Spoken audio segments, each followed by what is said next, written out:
it up, let it roll.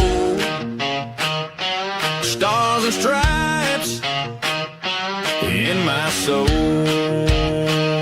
Steel toes on, boots in the gravel. Heartland truth on every channel.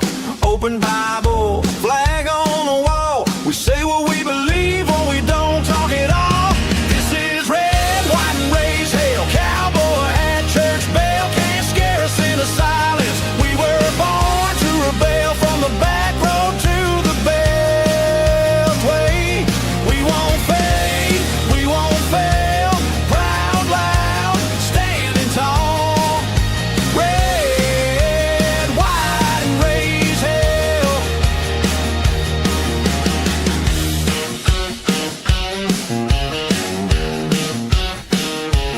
We back the bad, we guard the border. We love our guns and law and order. They try to shame every word we say, but we don't bow down, we just press play.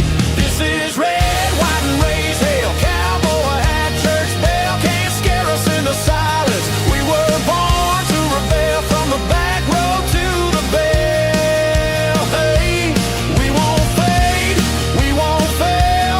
Proud, loud, standing tall.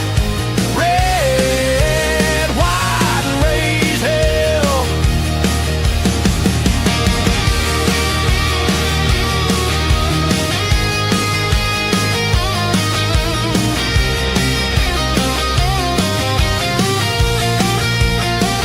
You can cancel the show, but not the crowd. We're still here, still talking loud. Hand of the free on every spell. Hit that mic, host, let the truth ring out. This is red, white, and raised hell. Cowboy hat, church bell can't scare us into silence. We were born to rail from the back road to the beltway. We won't fade, we won't fail. Proud, loud, standing tall. Red, white, and raised hell.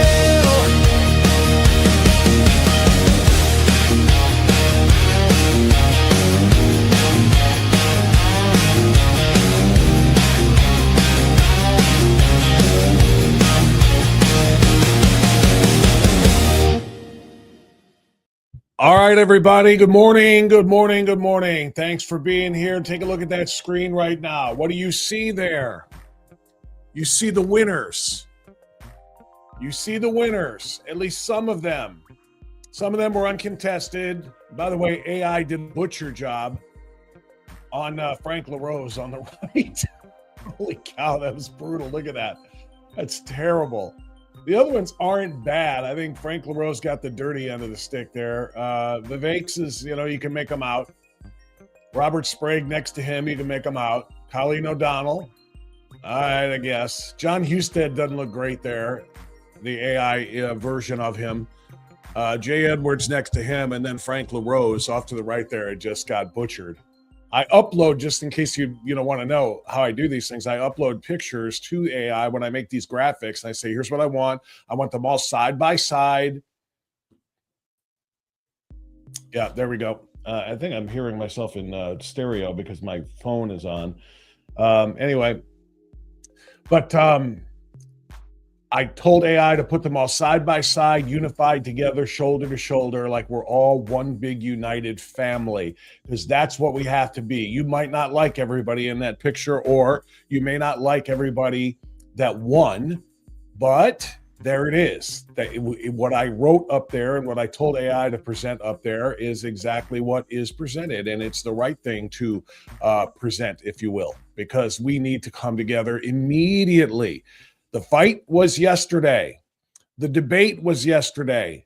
The battle, the primary is over. It is now time for pure, unadulterated, all hard feelings aside, unity in order to do what needs to be done. And with that, I welcome you this morning and I say good morning. Thanks for being with us right here on Strictly Speaking Unfiltered. There we go. So, that's the drill. I didn't like a lot of the results last night. I shouldn't say a lot. I didn't like some of the results last night. And I guess if I'm moving beyond the statewide races and into some of the individual district matches, I guess I could say a lot. I didn't like a lot of the results last night, but this isn't, this isn't a time for spoiled milk, or no, what's the word I'm looking for here? I'm mixing my metaphors between grapes and milk, for crying out loud. Spilled milk and spoiled grapes. We're not gonna do that. We're going to say, all right, Ohio had to come out, didn't come out in huge numbers, but Ohio Republicans had to come out and make up their minds. Who are we sending to the battle in November? And guess what? Even if it's not the fighter you want, it's our fighter now. I can guarantee you that it's our fighter now that we have to put up there against the Democrats and try to hold this state, continue to keep it red. Obviously, we want it to be a darker red, a more conservative red than a rhino red, but we've got to do it in increments.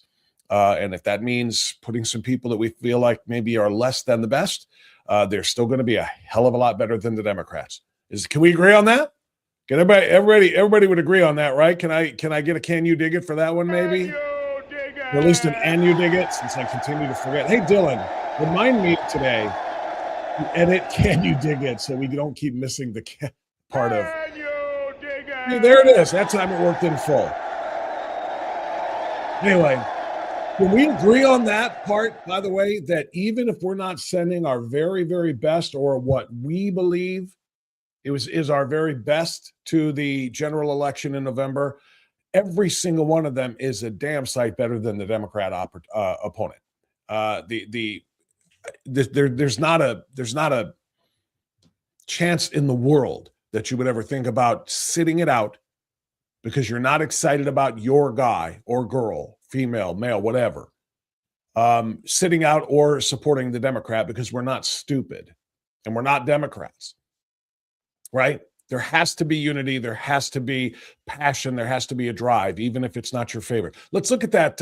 Look at that image again, the one that I had made up. All right, let me pop it. There you go. All right. I know you see Vivek Ramaswamy, and thank goodness gracious, it wasn't even close. I saw a map. Dylan, is this one on the raindrop? Let's hear. Yeah, let's pop this up here. Let's hear from Vivek Ramaswamy. Let's do that first and foremost here. So let's take these kind of in descending order, I guess, a little bit, or sort of. Anyway, on how the results came out last night. Where is Vivek? The Vivek one should be somewhat near the top, and for whatever reason, I am not seeing it.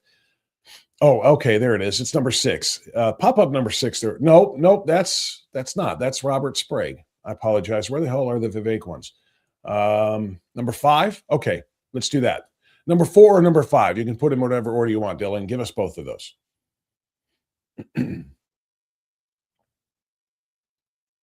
Play that. We have a moral duty to use those blessings, to use those gifts that we have been given, to leave this state and this country better than we found it. And with your help, when we win this November, that is exactly what we are about to do for our state, not just making Ohio great again, but to make Ohio greater than we have ever been. That's what we're about to do together. So thank you tonight for kicking off the next chapter of this journey. Very, very brief portion there of Vivek's victory speech last night. I had an image I was trying to bring up there, and I guess I don't know if I loaded it up for Dylan to pull up there, but it was a picture of the entire state, every single county red for Vivek. Not that it would have been blue for Casey Putsch, but maybe it should have been. But the point is, he won every county. All of them. Casey carried nothing. The final total, as I saw it last night, was around 88% to 18%, or 89. I'm sorry, that didn't math. That math didn't math. 82% to 18%, or 83 to 17, I think is what it was. So Casey Putsch and his, ragtag, he's a brown racist, or I'm sorry, he's a brown Indian. And he's going to come here and he's going to poison the state and all the other garbage, whatever the other racist crap he was pulling on Vivek Ramaswamy, calling him filthy and disgusting and all the rest. Thank God Ohio Republicans rejected all of that nonsense, because that's not who we are. It might be who Casey Putsch is, and it might be who a handful of other people are. But thank goodness we rejected that so roundly. 83-17, I think, was the final number, with some decimal points off as well. But that was a huge, huge win for Vivek. And I think there's a little bit more of Vivek's speech last night in another one there on number 5, I think. Dylan, go ahead and throw up number 5. Income tax down from not just 7 brackets to 2, as the leadership has done, but down to 0 brackets, because we're going to get rid of the income tax in the state. 0 income tax in the state of Ohio. Okay, I don't think this is from last. More money, not. That's okay. You can let it play. I don't think it was from last night. Just let it play, though, because it's a few of the important points that he was making. But go ahead and play that. The governments, you deserve to keep what you earn. We got to celebrate hard work and success. And if 8 other states have managed to do it, then so too will we here in Ohio. People ask me, how are you going to do it? Well, look, if we're the state that sent somebody to be the first man in the world to walk on the moon, this will not be the greatest challenge that Ohio has ever conceived. End the existent spending and overspending of waste, fraud, abuse in different parts of the state. Take a rational approach to get there. First, eliminating capital gains to allow for business formation. Articulate this to the rest of the country. Let the rest of the country know we're right here. A good governor who can market the state to the nation so people move back, so we have economic growth that allows us to go back to 0 tax. We're going to get there. If you're wondering why there's the image of President Trump there, just the post of this from yesterday or from last night, the post of this talked about Trump backed Vivek Ramaswamy. Trump backed Vivek Ramaswamy, sweeps to victory, blah, blah, blah. So whoever posted the video just decided to put a picture of President Trump there to say he, Trump endorsed. That's okay. That's cool, Dylan. You can cut that one off. The point being, and I want to go back now to the graphic there. Obviously, that was the most important one of these. We have to make sure that the right fighter is up there to defeat the Democrats and Amy Acton in November. And clearly, Vivek Ramaswamy is that guy. So here's my hope. It's not a high hope, because based on what I read last night on some of the online rantings of Casey Putsch supporters, they are going to do exactly what Casey told them to do on this show back in January or February.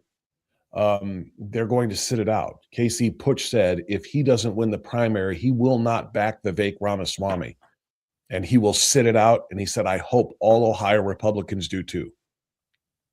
That was when I knew that we have a complete, there's a wolf in the hen house. There's somebody in here that is a plant that is here to just tear things down from the inside. Sorry, I want to get this off the screen now. That he wasn't here to help Ohio. He wasn't here to help the Republican Party. He was here to tear down the Republican Party, to try to stop Vivek Ramaswamy, to hand the state of Ohio to the Democrats. That's what Casey Putsch said on this program, and maybe in a few other forums as well. He said he will sit it out. He wanted Democrats to cross over and vote for him in this primary to try to stop Vivek Ramaswamy. And if he doesn't win, he said he's going to sit it out, and he hopes everybody else does too. I am going to hope and pray and spend some time imploring non-Vivek voters to get their heads out of their rectums and realize what they're saying. I don't care if you liked the car guy from YouTube, and if you liked his little racist rants about Vivek Ramaswamy. I don't care. Your choice is the Indian American Vivek Ramaswamy, or losing the state to the Democrats, and thus everything. It's time to, it's not, for me, it's time because it's this morning, the day after. The race is over. It's time to unite right now. But even if it isn't now because you're still crying in your warm beer from last night, whatever your situation is, in a very, very, very, very short period of time, we're all going to have to put aside our disappointments if our guy didn't win and say, I am now unified behind the guy who did win. And that includes you, Casey Putsch supporters, all 17% of you.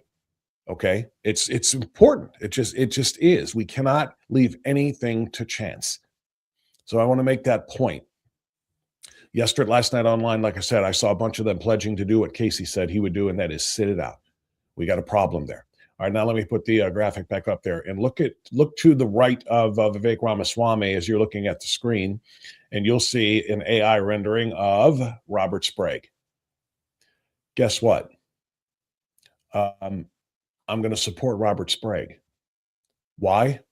Because I'm not a lunatic. Why? Because I'm a patriot. Why? Because I want Ohio to be the best it can be. And I didn't vote for Robert Sprague because I didn't think he could be the best that we can be, because there was a better candidate for Secretary of State, Marcel Sturvich. That race turned out to not be close either. Around 70 to 30. 69, 30, whatever time I went to bed. I don't know where it went to, where it ended up. Around that number, though. I supported and endorsed Marcel Sturvich for Secretary of State because I feel like he was the best candidate. Does that mean that Robert Sprague, who got the endorsement of the Ohio Republican Party and used that to carry him quite a ways, a lot of money, a lot of visibility, and a name recognition, because he's been, a career guy, one of the guys that we refer to as a seat hopper. Whatever seat is open, I'm running for that one next. And a lot of people don't like that. I don't like the idea that, you can go from treasurer to Secretary of State, and Secretary of State can go to the auditor, and the auditor can go to the, whatever other position, attorney general, all of these statewide seats, they just kind of change seats every few years because they're termed out. And I don't like that. But you know what I like even less?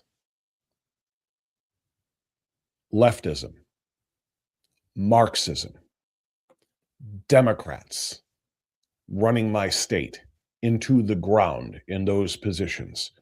So I will fight, fight, fight. As President Trump said, I will fight, fight, fight for the Republicans who did win. I'd never said, and I made a point of this during my many conversations with and about Marcel Sturvich, that he's far and away the superior candidate in this race. But I also said, I have nothing against Robert Sprague. I don't think he's a bad guy. I don't think he's a bad candidate. I just think Marcel Sturvich was hands down better. But he is a far superior candidate to what the Democrats are going to put up there, Allison Russo. You let Allison Russo get a hold of Ohio's elections, which is what the Secretary of State controls, among other things. Ohio will be lost. Ohio will be lost. Do not give her even a chance to touch Ohio's election system. It's not perfect as it is. I think Marcel could have made it perfect.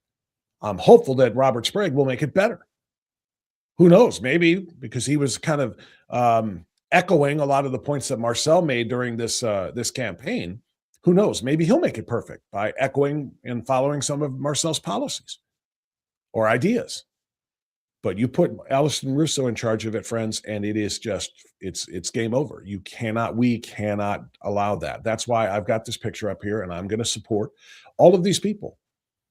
All of these people. To the left of Robert Sprague and to the right of him, as we look at it, of course, is the only female in the picture, and that is Supreme Court Justice candidate Colleen O'Donnell. I was supporting Judge Jill Lanzinger yesterday. She didn't win. Colleen O'Donnell did. Guess what I am right now? And it was a very, very close call anyway. I'll be 100% honest with you about that. I like a lot about Colleen O'Donnell. She had the endorsement of our friends at Ohio Value Voters. I got no problem with Colleen O'Donnell winning at all. It's going to be easy to support her in this. To her left and our right is, again, a horrifically AI botched version of Frank LaRose, who was unopposed. I just put him up there because a lot of people, criticize and condemn Frank LaRose for certain things with respect to the Secretary of State's job now.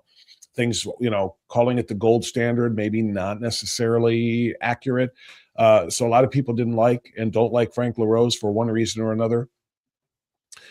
He ran unopposed, though, for auditor, and I think he'll do a fantastic job. And so he's part of, again, the winners need to be celebrated and the winners need to be circled.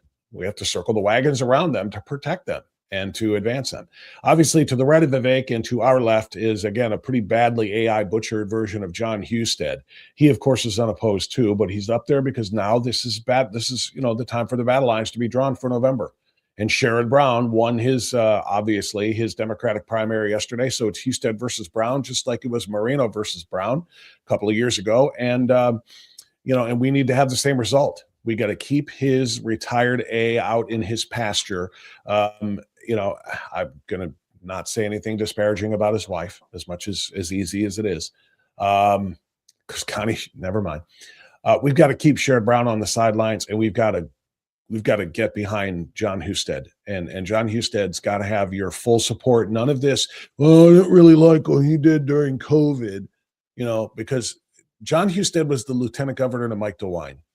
Mike DeWine was setting the COVID policy by handing the COVID policy to Amy Acton. And whatever the mumbling lab coat said, Mike DeWine did. John Husted wasn't going to be able to publicly buck that and say, you know what, my guy, my boss, the governor, is wrong. Here's what I want to do. He wasn't going to be able to say anything as the LG any more than J.D. Vance could say something to contradict President Trump. You understand that? That doesn't mean Husted was for all of the COVID policies that Amy Acton implemented with Mike DeWine's approval. So get over that. I keep forgetting I have it up there. Get over that, right? And start supporting John Husted as if he were Bernie Moreno, because it's going to take that kind of support to beat Sherrod Brown now for a second time in less than 3 years. And then what else do we have up there? Oh, that's Jay. Oh boy, here we go. The far left picture there, that's not a pun intended, but as we're facing it, far left, that's, of course, Jay Edwards, who is now our nominee for state treasurer. It was a fair fight between Jay Edwards and Christina Rogner. A lot of people supported Christina Rogner instead. I was one of them. I don't think either one of them were perfect candidates, but I was in Christina's camp, in large part because Jay Edwards is, drum roll please, Jay Edwards is one of the Blue 22. And I don't suffer turncoats well, right? I don't suffer people who turn their backs on their party, who break a pledge to nominate and vote for the Speaker of the House, the Speaker of the Ohio House of Representatives, when they make that decision in their own party's meeting. And then afterwards, 22 of them splinter off and go sit down with Allison Russo and make a deal with the devil. I mean, the Democrats. I mean, the devil. I mean, the Democrats. I don't suffer that well. I don't forgive. I don't forget. But here we stand. And here we sit. And I included him in this picture. I included him in this graphic because guess what? The alternative is an actual Democrat. Here is a Blue 22 Republican, whom I referred to, all of them, as trans Dems back when this was all going on. But he has the support and the backing of Senator Bernie Moreno, who endorsed him. He has the support and the backing of the Vice President of the United States, J.D. Vance, who endorsed him. And now that he has defeated Christina Rogner, it's time for me to say, do I support somebody who was one of the Blue 22, who partnered with the Democrats to hand the gavel to somebody who was going to be a little bit more malleable for the Democrats, Jason Stevens? Do I back this guy, or do I back the actual Democrat on the other side to control our checkbook, our state's checkbook? And the answer is obvious. Of course, we're going to support the Republican, even if he does have that baggage of Blue 22 hanging, around his neck. So that's where we are. And those are just obviously some of the races. I could have made that picture bigger. I could have gone to some of the other races, the unopposed races like Keith Faber. And, there were a number of, I just wanted to kind of put enough up there to make a point. I didn't vote for Edwards and I didn't vote for Sprague. I did not vote for O'Donnell. I voted for Frank LaRose because he was unopposed anyway. But you know what? I am backing all of them as if they were my first choice, because we have no choice. If we don't do that, we are in some serious trouble. All right. We've got to, and I put this on the description of the show today, the episode today. and hopefully you read. I don't know. Do you guys even read those things when I put those things up there like this? Do you ever click it, or you just kind of get ready to go? Uh, Underneath it, and I'm looking at it now, did your candidates all win their races on Tuesday? Probably not. Hard to make a clean sweep. Well, guess what? It doesn't matter if your first choice won. The job at hand now is to reach out to those who did win and pledge your support to help them defeat their Democrat opponents in November. It is our time. If you volunteered for a candidate who lost, then volunteer now for the one that won. It will take all of us to keep Ohio red from Columbus outward, and to hold off the Democrats' attempt to steal control of Washington and the nation. Let's strategize together. That was the little descriptor that I put in of today's episode. And I hope you agree with that. That's what I want to talk about. That's what we're going to talk about for, the next several days, the next several weeks, and obviously the next 6 months until November. Some of the representative races were not to my liking. I supported Stephanie Stock. I wanted her and Ohio Advocates for Medical Freedom to win. She did not. Not that I'm in that district, but Mike Cahoe is going to have to be, get the support of all of us, quite frankly, and anybody that is concerned about making sure that Ohio keeps its majority in the House, even if we may or may not be satisfied with all of the leadership. But in the Ohio House, we have to vote for those who won. We have to support those who won. Same thing with the congressional candidates. In District 9, I spent a lot of time with Josh Williams, who I didn't give an official endorsement, but I really like Josh Williams as a candidate in Ohio 9 to face Marcy Kaptur. He did not win. Derek Marin won in a crowded race, about 4 or 5 people. Derek Marin won rather handily. So it's a rematch between Derek Marin and Marcy Kaptur. And guess what we're going to do? We're going to back the hell out of Derek Marin. And I'm going to wish Josh Williams a better day, another day, because I hope he's not done running for things. I think he's a great, great candidate. Kerry Coleman, down in 13, won, and won relatively comfortably. And so he's going to take on Emilia Sykes, which is extraordinarily important as well, to try to flip what is a very, very weak blue seat and try to perhaps turn it into a red seat. And Kerry Coleman, so congratulations to him for getting in rather late. Late January, I think, is when he actually came in, and did a fantastic job and won. So we're going to back him. So there's races in Columbus, races in Washington, D.C. And again, whether they come out your way or not, it is time for all of us to absolutely unite and make sure that we are giving every bit of support to the winner as we would have to our choice, even if our choice lost. So I had some W's last night and I had some L's. All right. I had some wins and I took some losses in terms of my candidates, but now the mission is clear. And you know what? You know what else? I would be willing to bet, and I'm going to have to reach out to him. For example, to Marcel Sturbich. I'm going to have to reach out to Marcel and ask him how he feels about all of this, because I know what a patriot looks and sounds like. And a patriot looks and sounds like Marcel Sturbich. And I guarantee you he's going to offer support for Robert Sprague, even though he knows that he was a far superior candidate to Robert Sprague. And that Robert Sprague did a little bit of plagiarizing on some of Marcel's ideas for this particular seat. And we talked about that. I'm not going to back off on that, but I'm going to say now I hope he takes a lot, if not all, of Marcel's ideas and puts them in this race and implements them, and if he gets into that office. And I guarantee you Marcel Sturbich will say the same thing, because the alternative is, again, unacceptable. Allison Russo is not acceptable. So I think it's important that we put all of that out there.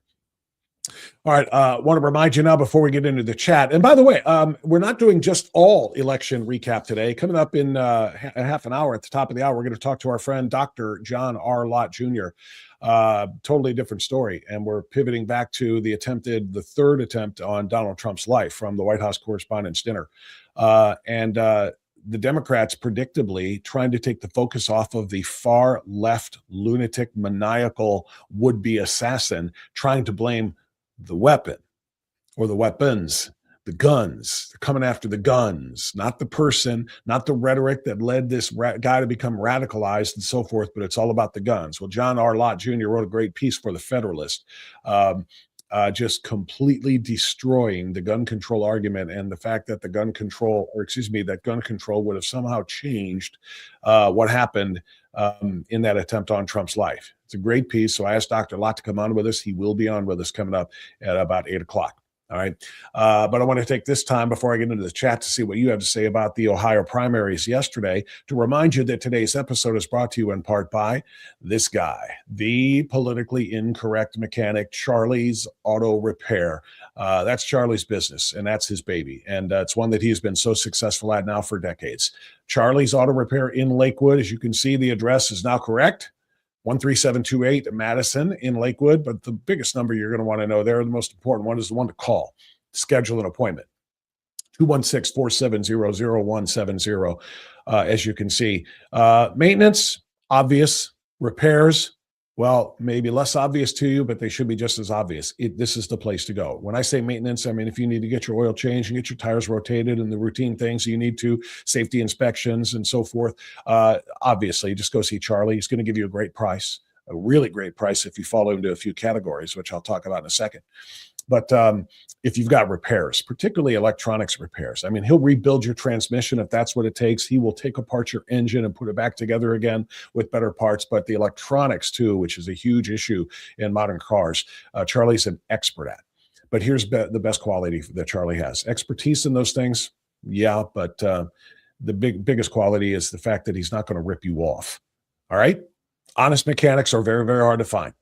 Honest mechanics don't really exist in a lot of places. Everybody's looking to upcharge you, tell you it took a little bit more in the labor cost than they thought it was going to, an extra half hour, an extra hour or whatever, and suddenly your bill is bigger. Charlie doesn't do that.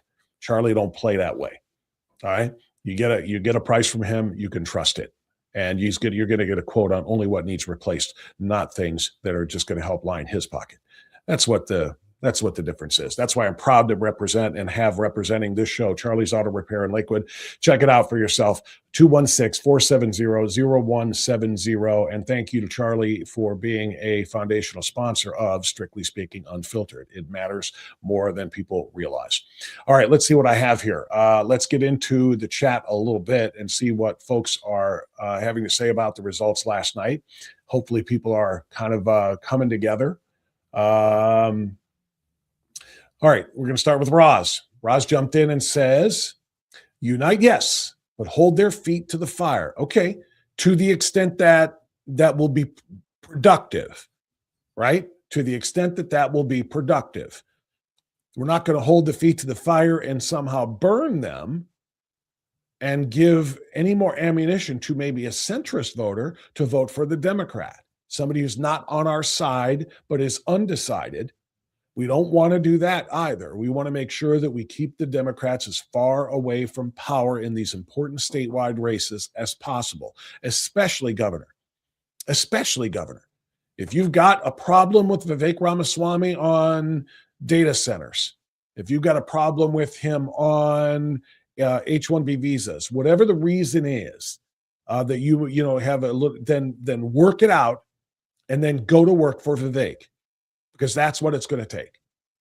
The idea that the lab coat, Dr. Lockdown, could have control over your freedom and mine as governor of this state should terrify you. Okay?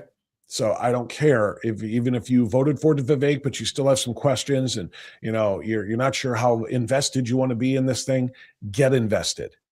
Get invested. It's going to take all of us in our maximum effort. Let's see. Jimbo, follow the money. Sprague got the red primary wave. Yeah, he did. And yes, sour grapes. That's what it was, not spoiled grapes. Thank you for fixing my messed up metaphors there. Charlie, look at that. The politically incorrect mechanic comes through with the correction. I wish I'd seen that at the time. I was fumbling and stumbling over spilled milk and sour grapes. I ended up with spoiled milk and whatever the hell I said, spilled grapes. But yeah, by the way, Jimbo's right about the the ORP, the Ohio Republican Party, chose to endorse in that race, and they endorsed Robert Sprague, and therefore he got a lot of money and a lot of opportunity that Marcel did not get. And I don't like that either. But guess what? It's over, and I'm not going to hold bitterness over it. I'm going to wish that we had the better candidate there, but I'm going to say that Robert Sprague has a wide majority of Ohioans who are going to support him over Allison Russo. The fact that he won 70-30 or so over Marcel indicates that he's going to have some statewide appeal, and that's what we need. All right? It's all about the mission at hand now. It's not about the sour grapes, etc. Good morning to Judy. I see you there. Always appreciate seeing you and hearing from you. Macromia, good morning to you. Jimbo digs it, and that's good. Charlie, Warriors come out and play. Yeah, it's kind of how we feel right now. All right, Democrats, it's game on now. Come on out and play. Let's see, what else do we have? Cure Good. Great numbers for Vivek. Yeah, like I said, 17, I think it was. 83-17 is what he beat Casey Putsch by. Still struggling with understanding Sturbich's low vote totals, says Sherry. It's a name recognition game first and foremost, and there's so many Republicans who knew Robert Sprague already as the treasurer, had already been a state representative, had been auditor, all the different things that he does. It's hard to counter that. So Marcel, was facing an uphill battle in that regard. So that's one of the ways I can explain it. I don't even know what to say about that. Let's see. Uniting is now mandatory, 100%. What does SRL say? Unfortunately, the Casey supporters are mad and throwing fits and saying they are voting for Amy. I saw that too. I saw a couple on Facebook last night. I saw a couple of Casey Putsch's fans and supporters saying they're going to outright vote for Amy. The majority of the ones that I saw said they're sitting it out. They're going to follow Casey's lead and sit it out, which is why I had him on. And I said to you every day since I had Casey on back in January, run from this guy.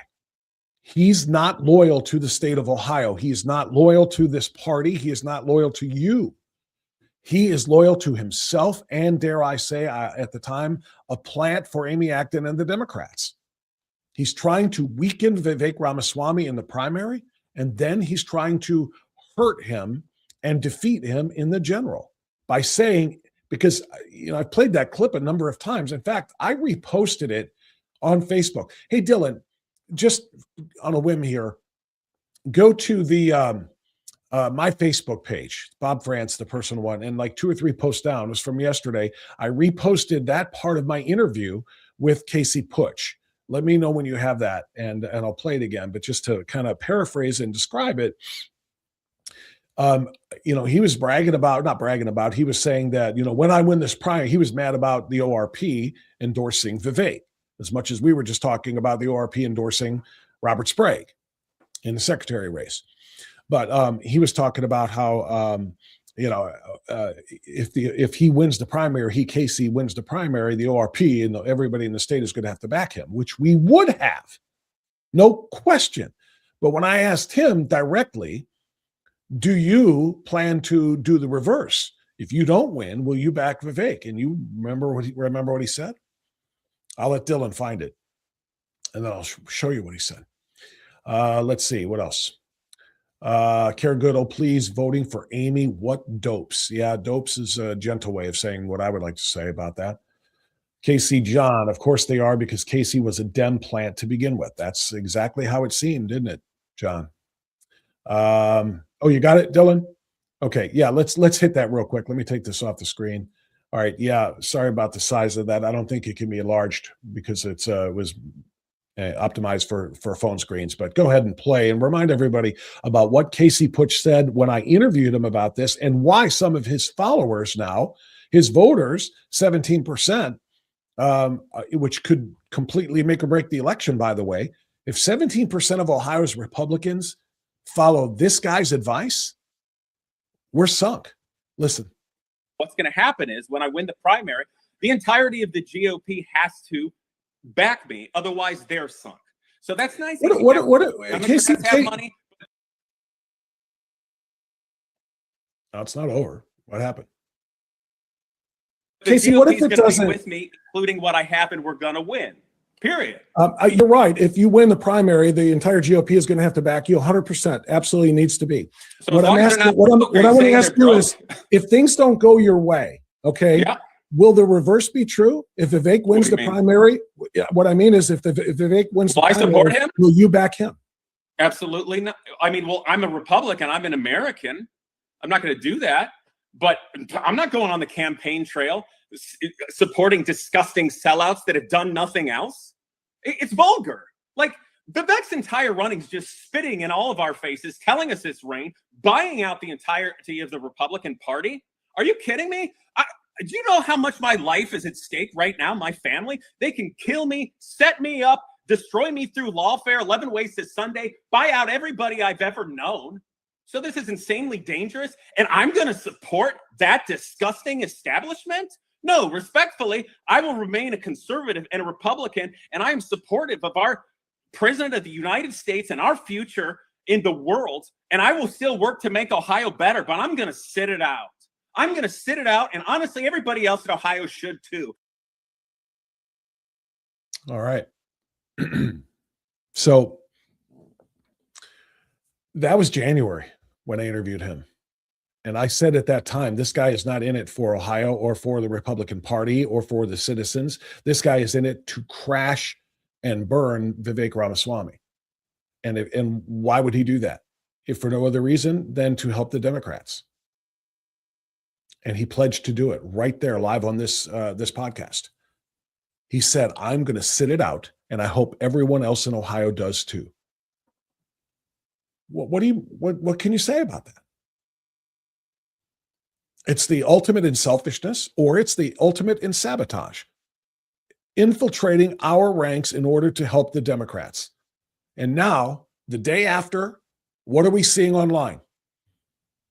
And I'm not going to go through the time of pulling out various comments from Casey Putsch supporters, but if you go to like Casey Putsch for Ohio or Casey Putsch supporters for Ohio on Facebook, as an example, that's one of the ones that I looked at last night. You will see some of his supporters pledging to do exactly what Casey told them to do. It's weird the kind of control that he seemed to have over his followers. But they're all saying, I'm sitting it out. I'm not voting for Vivek, or I'm voting outright for Amy Acton. Vivek isn't going to probably win this race by 17 points.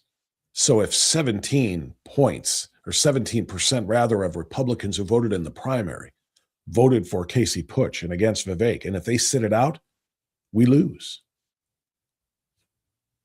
And we have Governor Acton. And I'm begging Casey Putsch voters to understand that.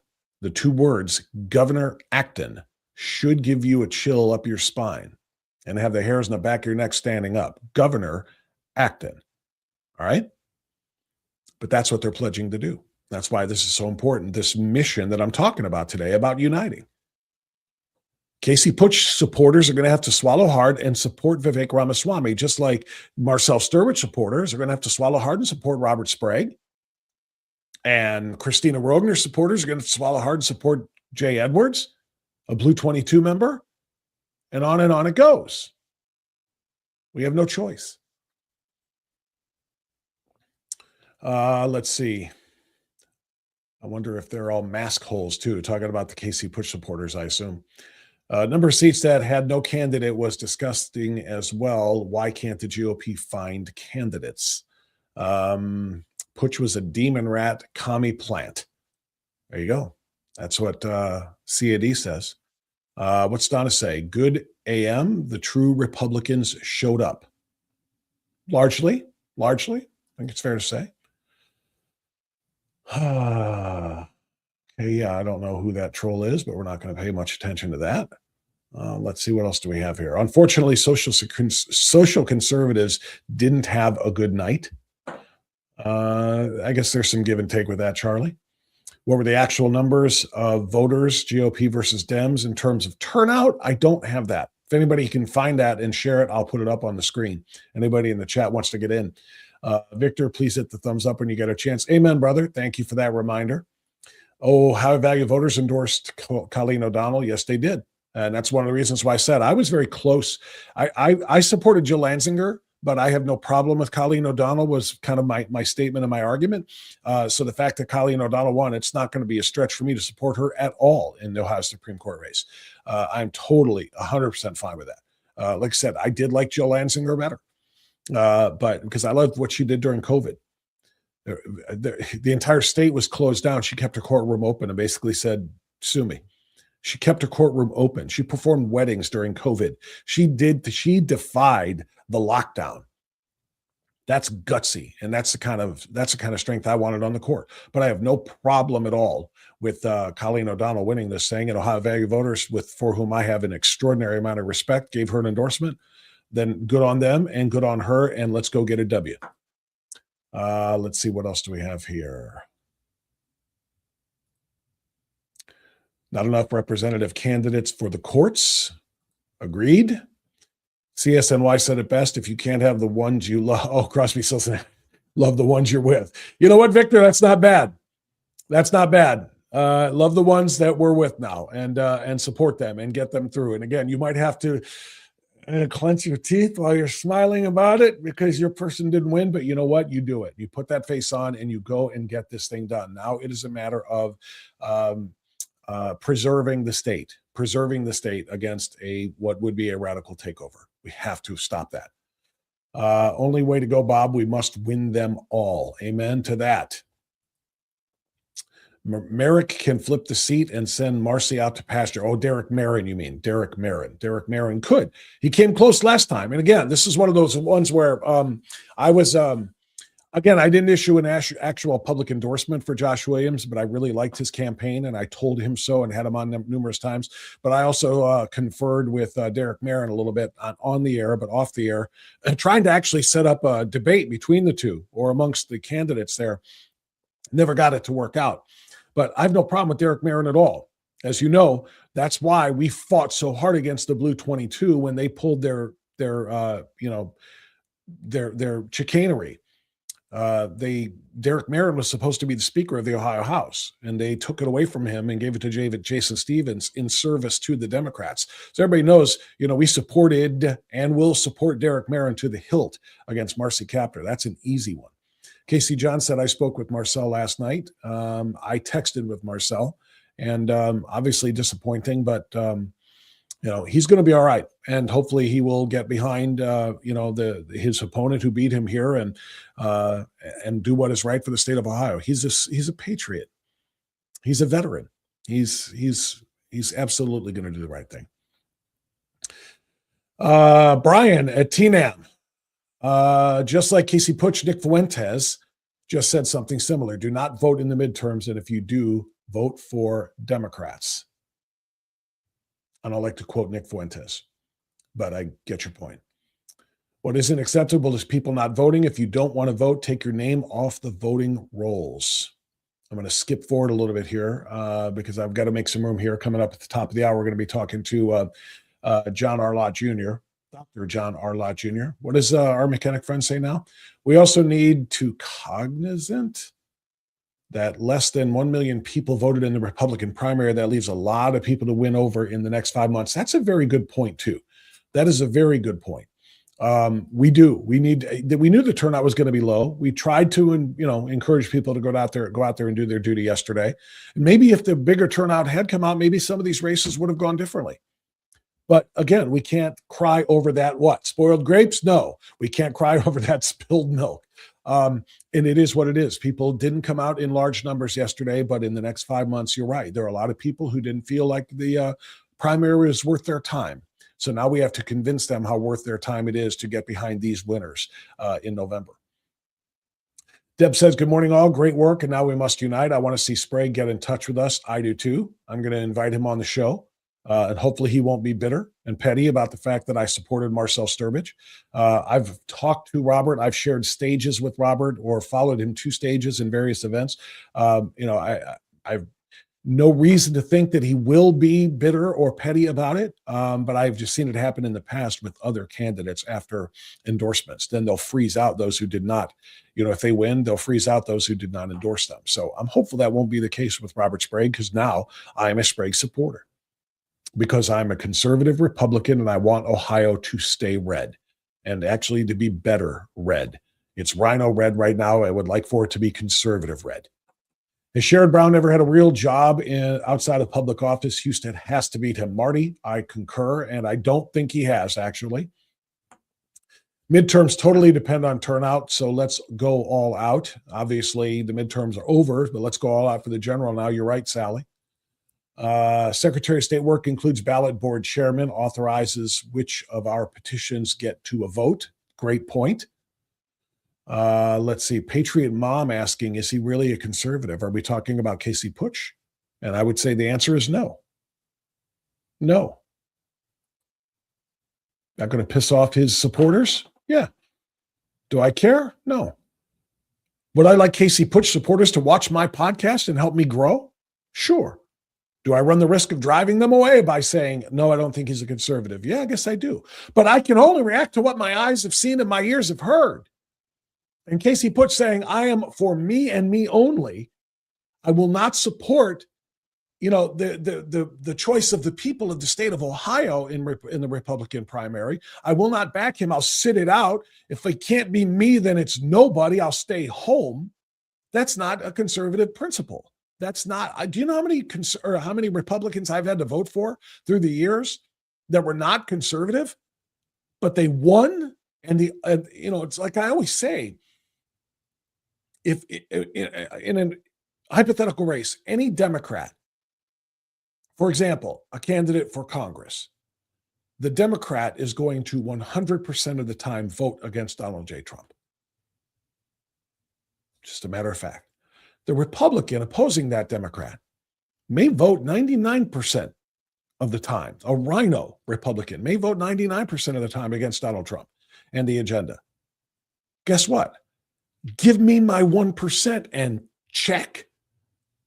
What are you kidding? Of course I'm going to vote for the person who gives me even a slight chance, an iota of a chance of getting a vote I need to get some crucial legislation passed, or in a governor's race, a crucial policy implemented and to push through the legislature to get to his desk to sign.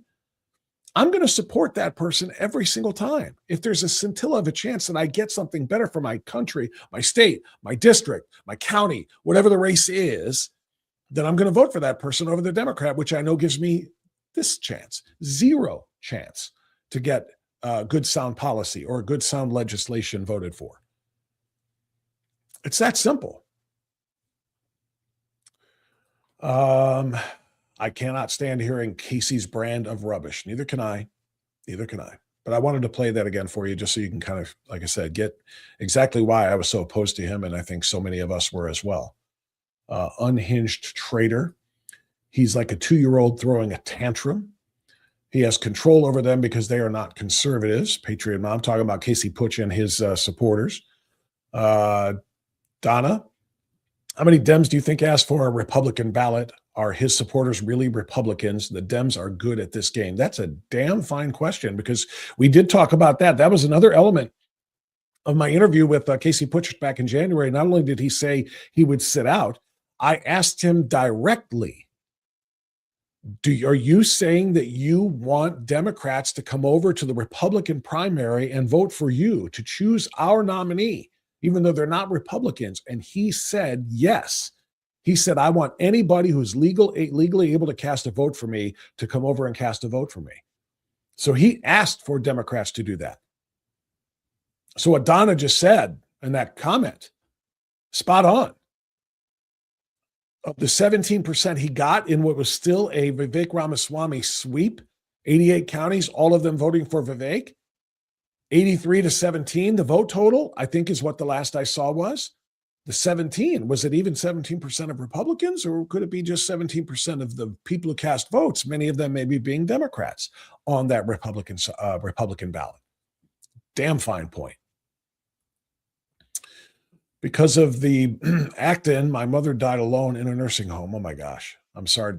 I don't know what to say about that. That happened to a lot of people, as we all know. It's one of the reasons why we had this event last week in Strongsville, where Judge Jill Lanzinger And Tom Renz, attorney and medical freedom activist Tom Renz, and I were all on stage doing a bit of a panel type presentation about what Ohio was like 6 years ago, 5 years ago, and 4 years ago, because it was in 2020 that it started, that Mike DeWine, Mike No Spine, gave her the keys to the kingdom and said, here, you develop the policy. Here, well, the state will do what you decide. And Amy Acton drove this state into the ground. Businesses gone forever, jobs gone forever, liberties and freedoms taken away. And yes, the ability for our seniors who are in, nursing home care or hospitalized care had to try to survive and ultimately had to die alone, those who did, because nobody was allowed to go in and see their dying relatives. I won't even get into what it did to schools and kids who still haven't recovered from missing out those years of learning, because it was about 2 years, 2.5 years that all of this stuff went on in some form or another. Let's see. Casey punched is a butthead. All right. Yes, but were Casey's supporters actually, it's that same question Donna just asked. Were they actually Republicans or Dems crossing over? Great question, Ari Tron. Okay, I'm going to stop there. But if it's only 17% of a 22% voter turnout, praying that means it would not be 17% of a larger electorate in November. Sherry, you are right to ask that, and I hope you're correct as well. Name recognition is what counts. It seems to win in large part. It is. Big role. I guarantee it played a role in the Secretary of State's race. Some of Vivek's accomplishments: founded Roivant Sciences, built biotech Vant companies, helped bring a drug to market via Sumitomo Pharma, took Roivant public, multi-billion-dollar corporation. I'll tell you what, one thing you could say about Vivek Ramaswamy, he came over here from India, like so many others, dirt poor. He came over here with parents who had nothing. He wasn't handed the keys to a kingdom. He was in no way, shape, or form, what's the word? God, I'm blanking on the term for somebody who a trust fund. He was no trust fund baby. He came here with nothing, and he built everything he has now as a multi-billionaire because he's a genius. He is a young, articulate, intelligent, conservative genius. And that's why Trump loves him. And that's why I think Ohio is going to love him. So great points there. Let's see. What else do we have? Casey needs to get over himself. Yeah, he does. George Orwell. During primaries, we fight each other. After primaries, we fight Democrats. Damn right. If it acts like a Dem and talks like a Dem, Casey Putsch is a Dem. Bob, what do you think of all the Somali fraud they have been finding in Columbus? Casey, you must have missed yesterday's show. I did a very long, extensive piece on that yesterday, and tomorrow I'm going to do more on it. Who am I talking to tomorrow about the fraud? Lad Dilgard is going to be with us because he was doing some work on this too. But yeah, I spent the entirety of yesterday. I shouldn't say the entirety. I spent a significant portion of yesterday's show talking about that very subject. It is extraordinary, and it is infuriating, quite frankly. Need to vote early in person. My son's ballot was mailed to Broadview Heights by the Board of Elections April 15th. By May 5th, it has not arrived. BOE has said this has happened to others. That's problematic. I don't know how to say your name. I'll just call you now for now. As far as your handle goes. I worked to poll someone mailed in an absentee app many weeks ago. BOE has no record of it arriving. Okay, that's the same person. That's disturbing, to say the very least. Another sad story of somebody who died alone. Casey John, not allowed in, saw her through an outdoor window. That just makes me infuriated.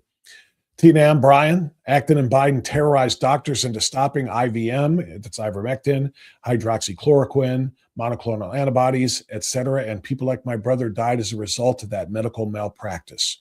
Hashtag anybody or anyone but Amy. I'm so sorry about that, Brian. And I get it. And you're right. And you're not alone. Sadly, I wish it only had happened to you. Obviously, I don't wish it happened to you, but I wish you were alone, because I mean, it wouldn't have happened to countless other people, but it did.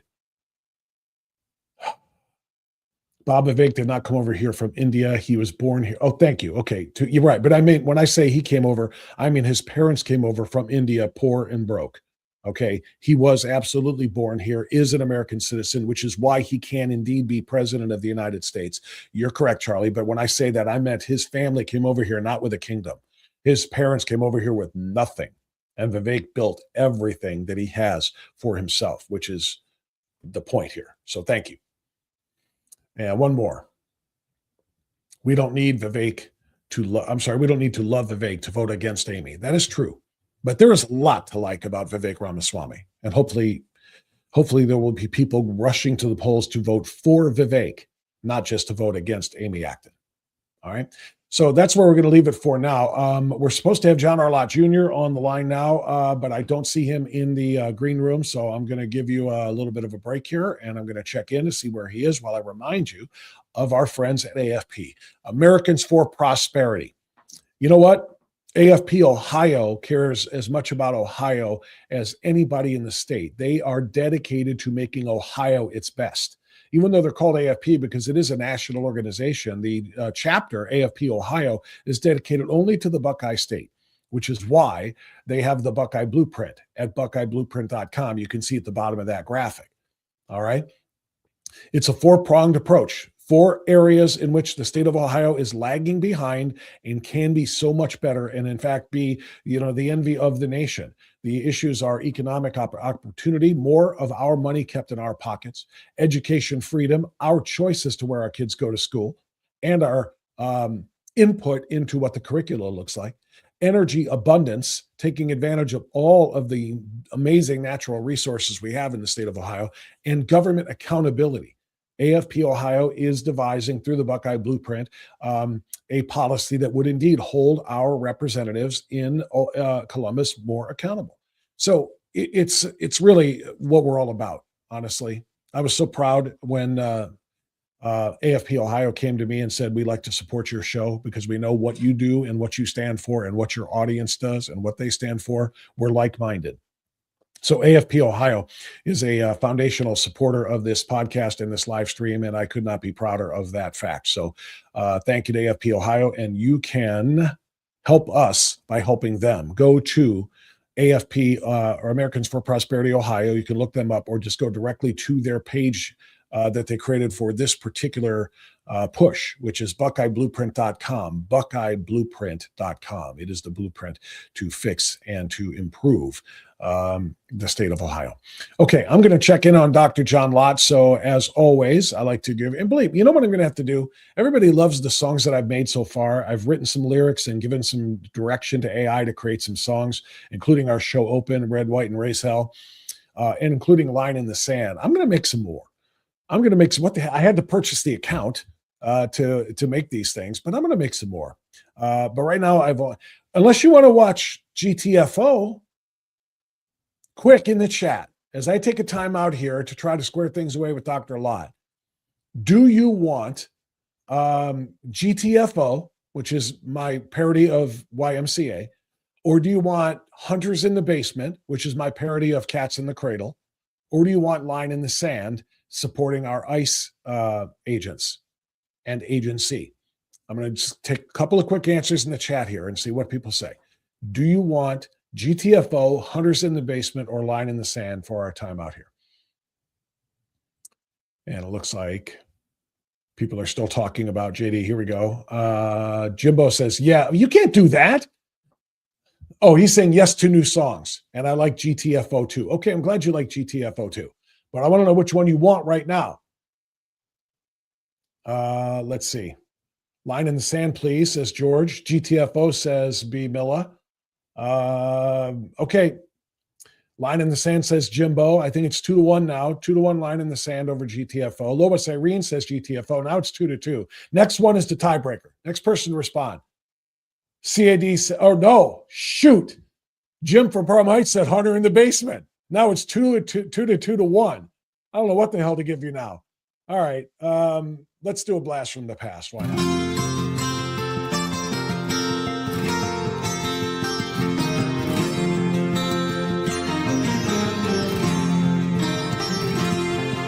My child called me up just the other day. He said, Dad, I need some crack, can you help me today? And I had lots of cash, but bills to pay. He said, don't worry, Dad, I'll find another way. He was smoking before I knew it, and away he flew, saying, I'm gonna be like you, Dad. You know I'm gonna be like you.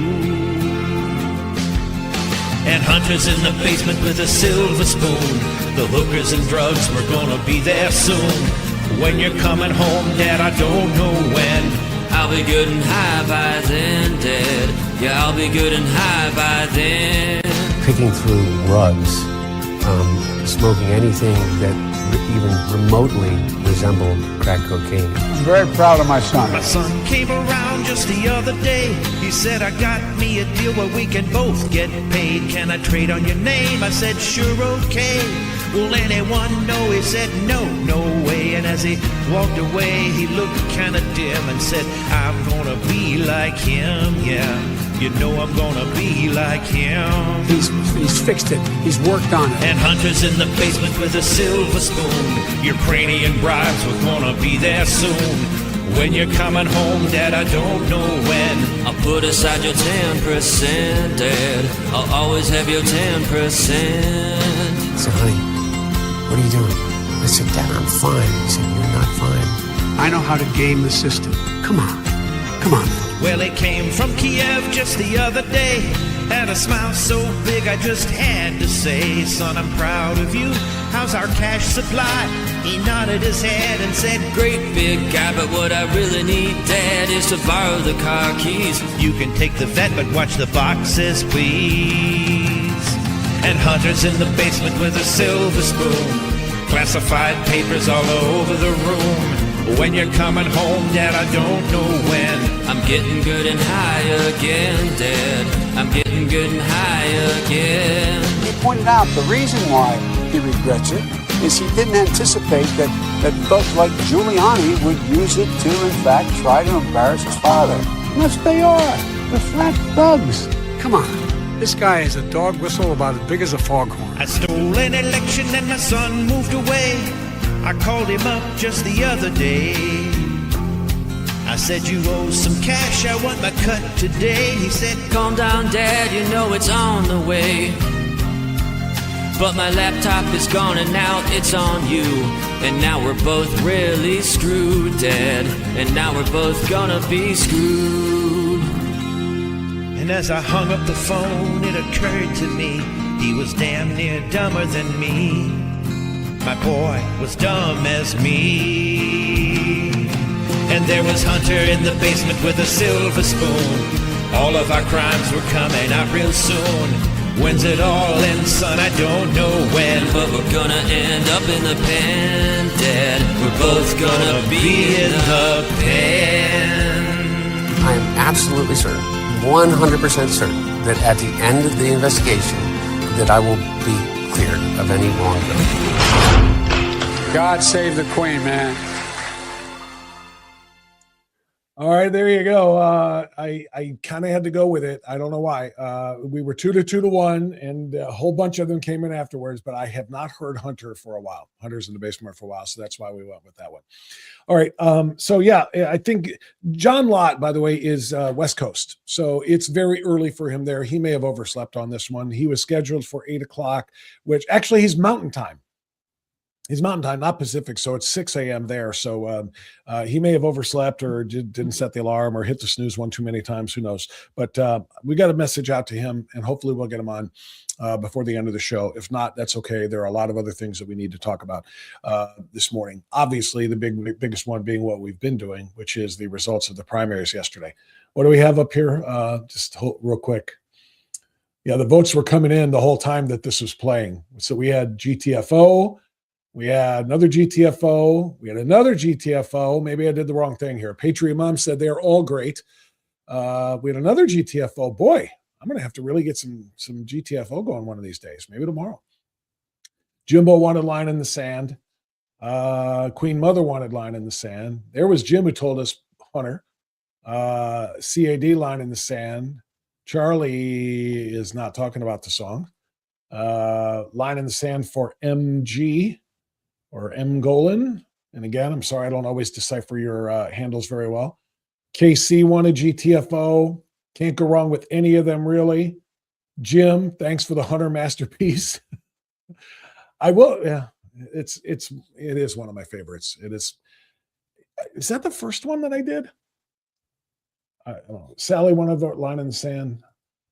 Amy Acton surely will not look into the fraud. She is for giving money and services to Somalis and others who are, quote, in need. Got to show all what Vivek will do in these situations. Joanne, brilliant point. I'm going to talk about Amy Acton more and fraud here in a second. None of the Bidens are in jail untouchable. That's because he pardoned his whole family. Joe Biden pardoned his whole family and Dr. Fauci, which is, again, something I'm going to talk about in a second. Too bad none of those verses came true, the prison especially. Yeah, well, he knew it. He knew it. Again, that's why he pardoned his whole family. For everything, for anything and everything. Hunter got full pardons for anything he's ever done, and I think anything he ever will do. It's like a blank, it's like a, blank check. Ohio suffered through 2 rhino governorships, 30 years of defying a Supreme Court ruling determining school funding unconstitutional, the first energy bribery scheme. We have to do better. And I would. I would say we are still loyal to the Republican Party. I'm loyal to conservative principles, and the Republican Party is the closest to achieving those, but clearly by no means are they perfectly conservative, because I agree with that, what you said. All right. So back to the, hold on a second here. Yeah, I think Hunters in the Basement was my first parody that I did a few years ago. It just struck me. I was listening to Harry Chapin in the car one day. It came on, and Cats in the Cradle, and it's of course the story about a father and the son growing up saying he's going to be like him, and what he did is grow up to neglect him like he neglected the son during all of his younger years. And so it just reminded me of the father-son relationship between Joe Biden and his crackhead whoremongering son Hunter. It just struck me. And I sat down and I printed up the actual lyrics to Cats in the Cradle, and I went line by line next to it and wrote my own. And then I had a couple of super talented people sing it, Dale and Johnny. And there you go. That's how it was born. And then we did GTFO. And don't forget, I did Jack and Diane. I did Zach and Suzanne for the trans situation. If you don't remember that one, I'll have to play that one in an upcoming show. You'll just have to get in the chat and request it. Maybe I'll have to post it again on the social media, something like that. But yeah, you know how Jack and Diane, 2 American kids growing up in the heartland. I did Zach and Suzanne, 1 American kid growing up in the heartland, but with 2 personalities, because he was male and female, or at least that's what they tried to convince him of. That was my trans parody. So if you want to hear that one, we'll have to put that one up there one of these times too. Okay, so I'm still not seeing John, so I'm going to move forward here.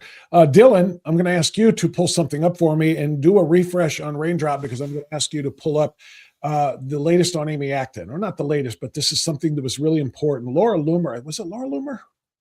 Yeah, Laura Loomer posted this yesterday. It's the first one on top of the screen, number 6. Throw that one up there for the folks to see, because Laura Loomer posted about Amy Acton yesterday and wanted all of Ohio to be paying attention to this. So let's pop that one up on the screen if you could. Yeah. Dylan, that is 10 times harder to read in dark mode. If you could get that into light mode, it would be a lot easier for me, I think, and everybody else to read. That helps a little bit that you zoomed it up a little bit. But yeah, the dark mode is really hard to read. For me anyway. Maybe it's just my eyes. But Laura Loomer posted this, and it was really, really important yesterday. And I want to focus on it now for the general. Ohio's female Fauci turned Democrat gubernatorial candidate, Amy Acton, calls Dr. Fauci her hero. Anthony Fauci, who also received one of those Hunter pardons, those Joe Biden auto pen pardons, which is why he'll never be held accountable for all of the things that he did. Dr. Fauci, who is responsible for the deaths of Lord only knows how many people, hundreds of thousands of people, That's Dr. Amy Acton, who wants to be your governor. That's her hero. Since launching her Ohio gubernatorial campaign, Amy Acton has tried her best to portray herself as a moderate Democrat who is new to politics. Acton's X account has only been active since January of 2025.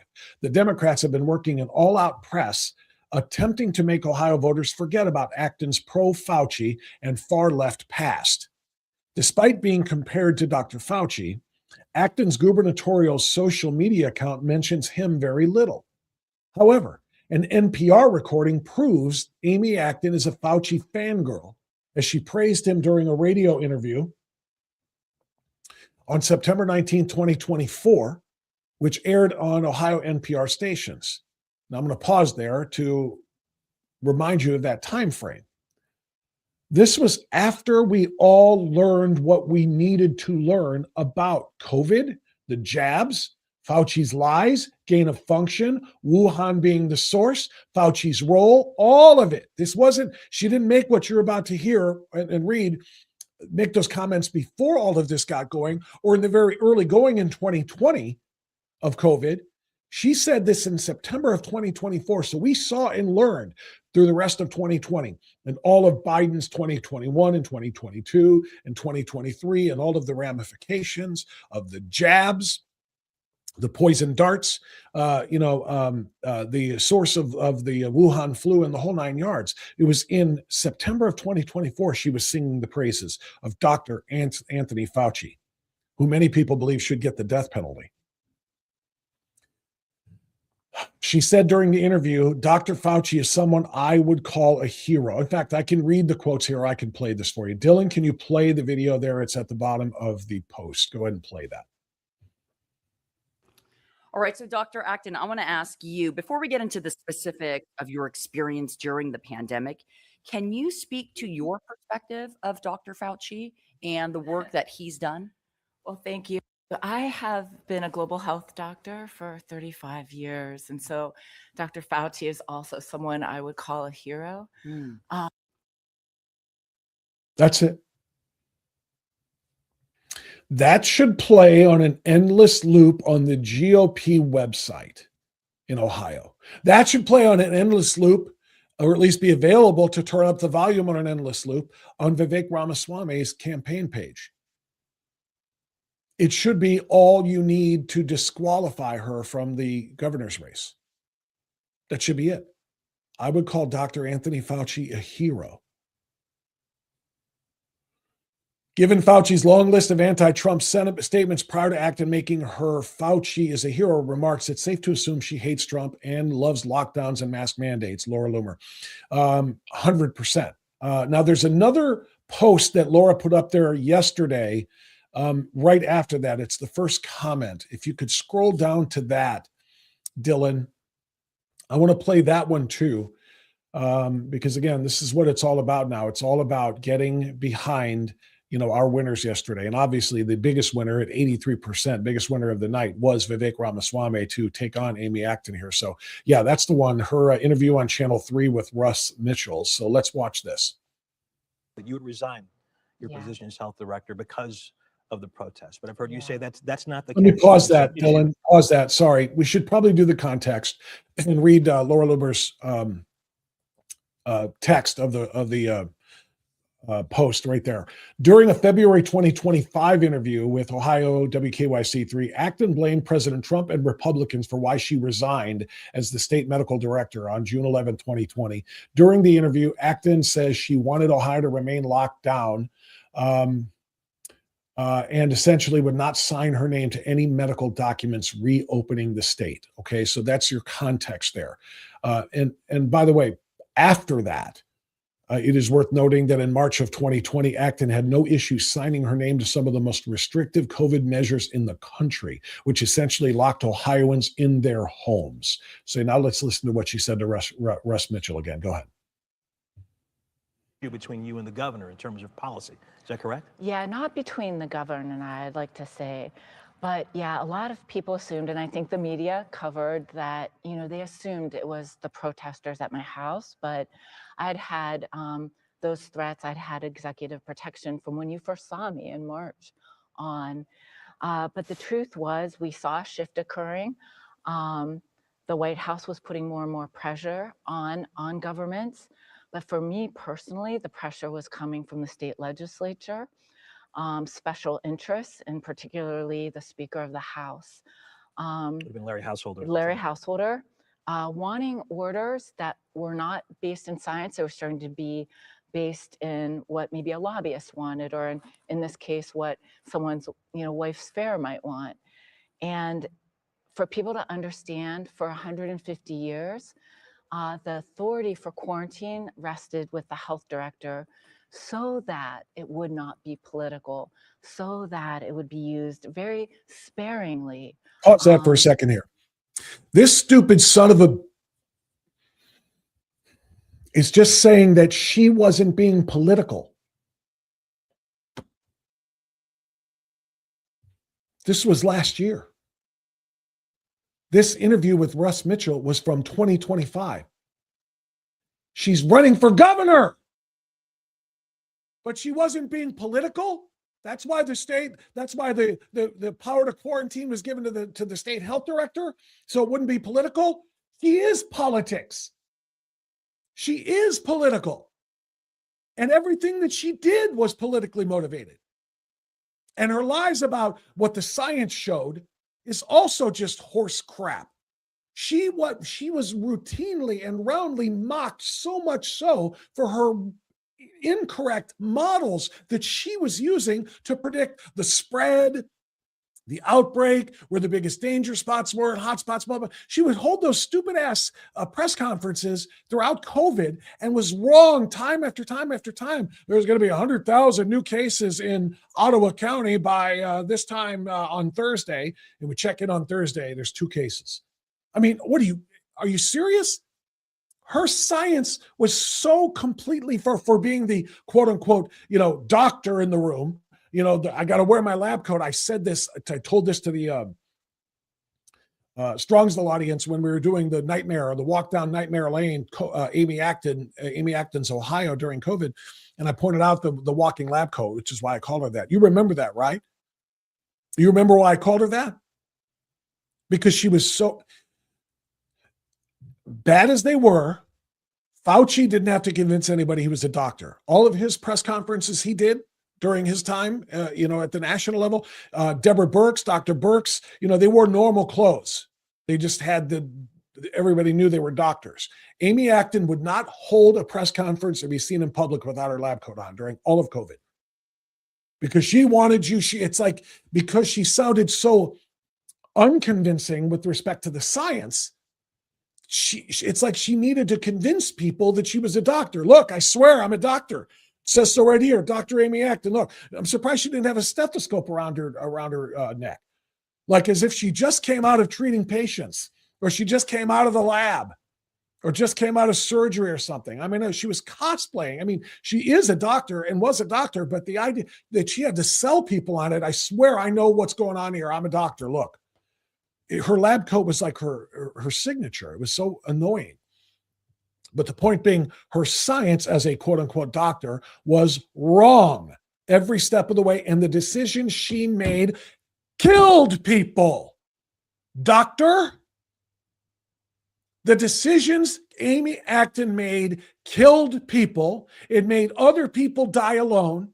It made other people starve because they were unemployed when she shut down the businesses, deciding who was essential versus who was not essential. Remember that? Essential businesses, non-essential businesses. And employees, sorry, no job for you. And by the way, you don't need money anyway. You're not going to the movies. Those are closed down. You can't go out to eat. Most of the restaurants are closed down, except for the ones that we decide are essential.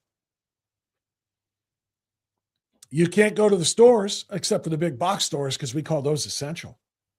I mean, I don't want to get into all of it again, but her ridiculous policies ruined the lives, took the lives of countless Ohioans, ruined the lives of countless more, and stunted the lives of even more, talking about the students, many of whom never, ever recovered, ever, educationally, for missing school for the better part of 2 years. either having no school at all or having restricted, A, B type schedules. We're going to be coming on alternate times and all the rest. Do it at home. Get on your laptop. Do you know that in Lorain, Ohio, did you know this, that in Lorain, Ohio, there were students that haven't had a bit of schooling in over 2 years?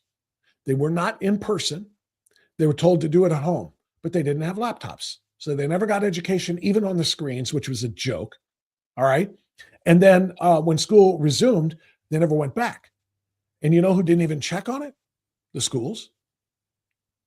It's one of the reasons why Lorain schools were ranked 626 out of 626 in the state of Ohio when the most recent report cards came out. And that's just that particular district story. But I know this, by the way, as far as the truancy and about how many went and came back, because I know about Lorain County youth and juveniles. Doesn't matter how. Trust me when I tell you, all of that stuff is verifiable and true. Okay.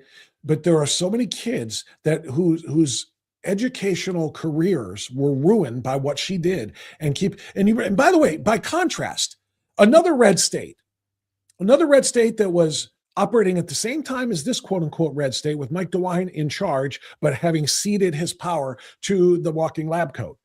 Florida schools were closed for like 3 days before the governor, Ron DeSantis, down there said, what the hell? No, the science doesn't support this. Get them going. Open them back up. Let's go. The state opened up so much faster. And it was a state, by the way, because remember the whole thing about COVID, or the biggest thing about COVID was it's so dangerous, you're going to kill grandma, because the elderly are much more susceptible to the virus. Elderly people and people with comorbidities, and especially those with both. Elderly and with comorbidities, it was going to kill more people. Florida has more old people where people go to retire and live out their golden years than anywhere else in the country. Florida should have had way, way, way higher death rates than Ohio did or anybody else did, but it didn't. And and Florida opened up. Their mortality rate was not higher than the other states, and Florida opened up quickly and realized what foolhardy advice this was. It was going to kill their economy. It was going to make their seniors die alone. All the things that we had happen here didn't happen there. Another red state. Ohio was governed at the time like it was New York or any other blue state that had the most restrictive policies imaginable. I told the story the other day, again, at the Strongsville event. And if you were there, I apologize for the repeating and the redundancy, but for those who haven't heard the story, my son in 2021 was in his senior year of high school. Okay. So in the summer of, let me redo this. In the summer of 2020, when the worst restrictions were in place, my son was preparing for his senior year of football, which was fall of 2020, and then he graduated spring of 2021. There you go. So in the height of the Amy Acton's Ohio nightmare, if you recall, we weren't allowed to leave our houses. We were ordered to stay the hell put.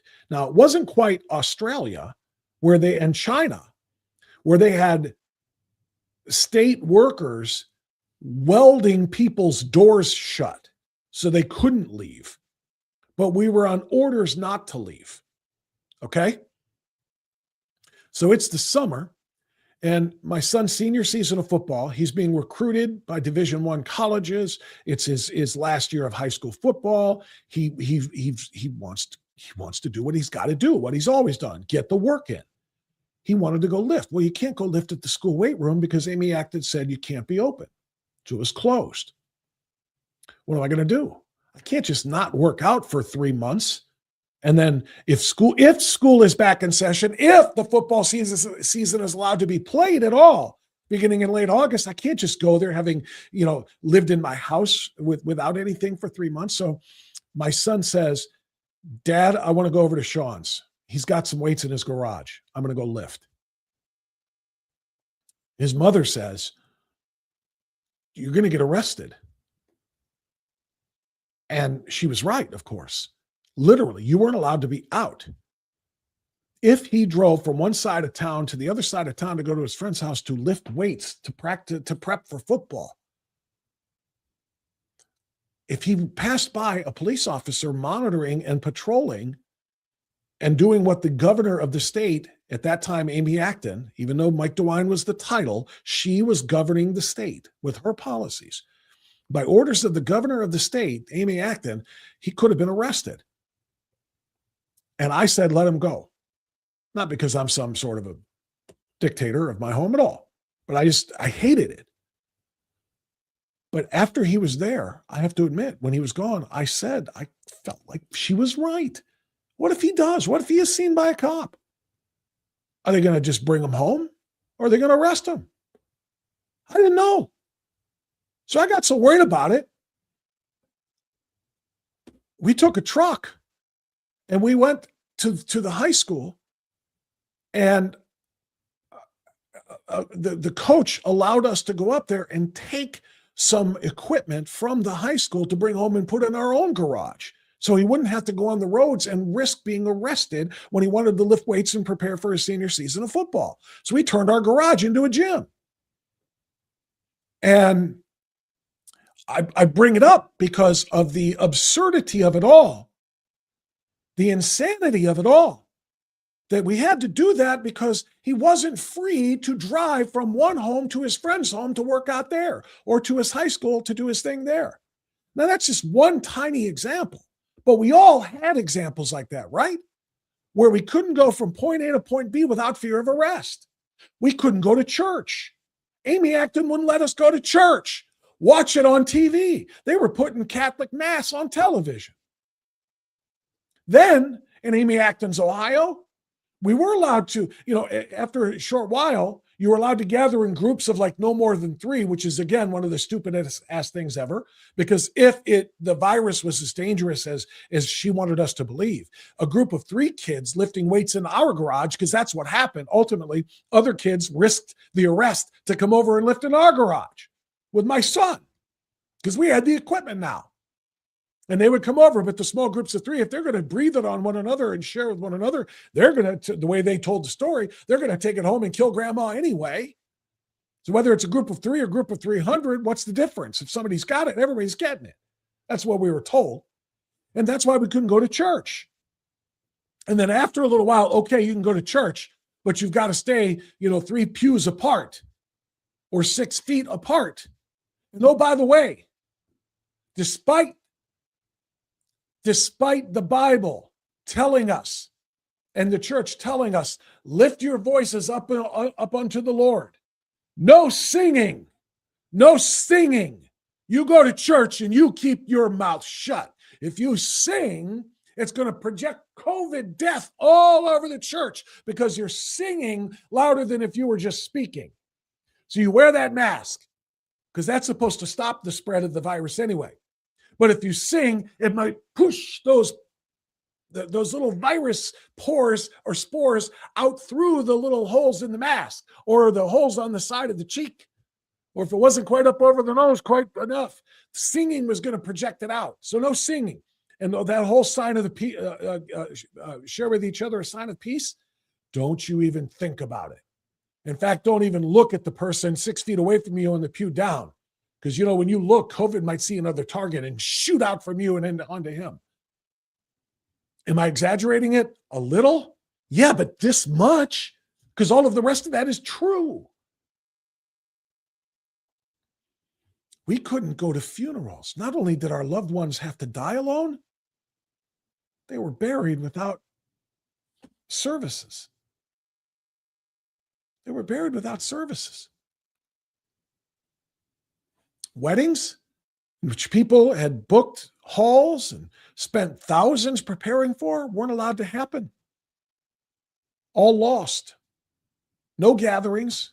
I'm sorry to go back and fixate on this, but I can't believe that radical big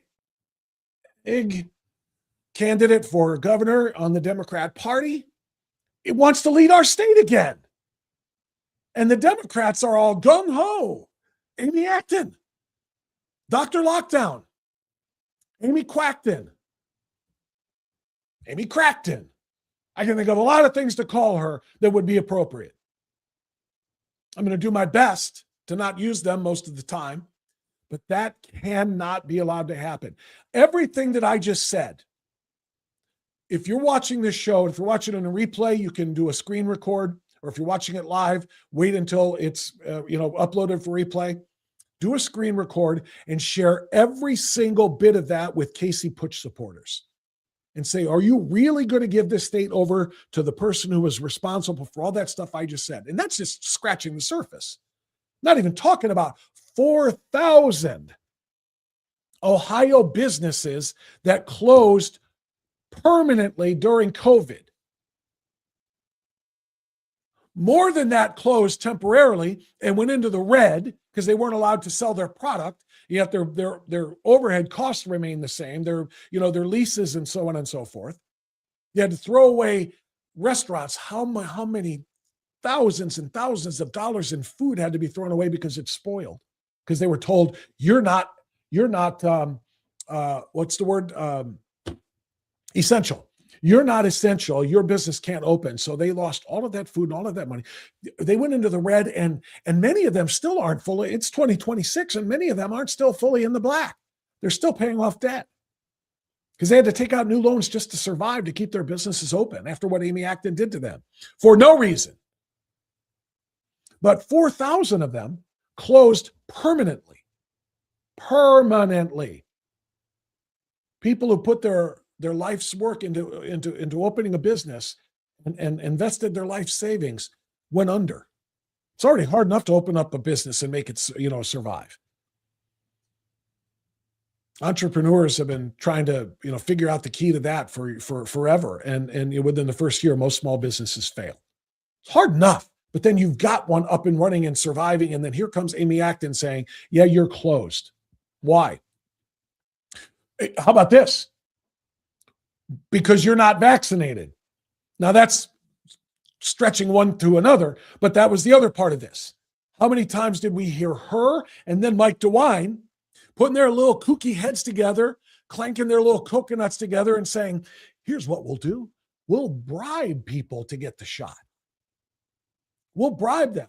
We'll promise them college scholarships if they get the shot. Hell, we'll do a lottery. Who remembers Vaxamillions?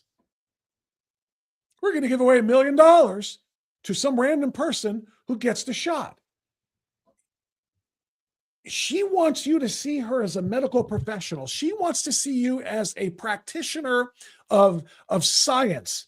And she was willing to say that this shot that I am telling everybody is safe and effective. Safe in that it won't cause side effects. Effective, it'll kill the virus within you, and you won't be able to give it to anybody else. Something that is that good should have people lining up and running to the doctors or to the pharmacists to take those shots. But so many people knew that that was horse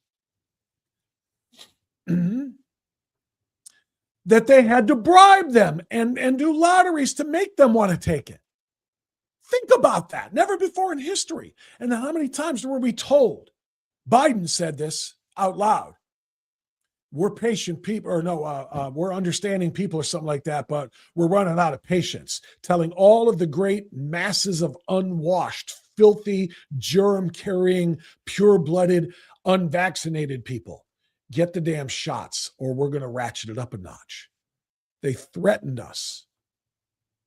Amy Acton threatened us, tried to coerce us, tried to convince us, tried to bribe us, and then tried to threaten us into taking those shots. How many people do you know that died from those shots? I promise you it's more people than you know that died from COVID.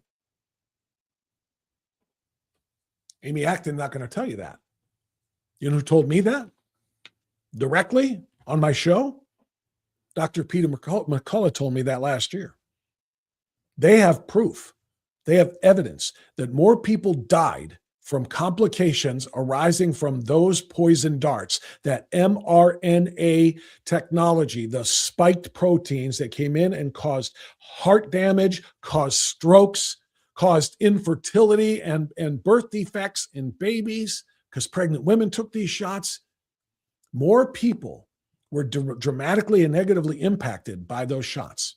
And more people actually were killed by those shots and their after effects than by COVID itself. Dr. McCullough told me the operative word there is dying from COVID, not with COVID. Because we've all seen and talked for the last 5 years about example after example after example of that, haven't we? The guy that is on the motorcycle that gets creamed by the pickup truck in an intersection accident. He's dead on impact. He's coded, pronounced dead on the scene. But they take the body to the hospital. They jam a Q-tip up its nose. And they hold it under the little COVID lamp. Oh, he had COVID. Check mark, COVID death. He died with COVID. Ergo, it's a COVID death. Why did the hospitals do that? Because the government gave them money for every COVID patient that they treated and every COVID shot that they gave and every person that died from COVID. They gave them money so that they had a vested interest in saying that all of these people that were dying, remember, you know how deadly the flu is? They've talked about that for years as they try to push flu shots on everybody, which I won't do.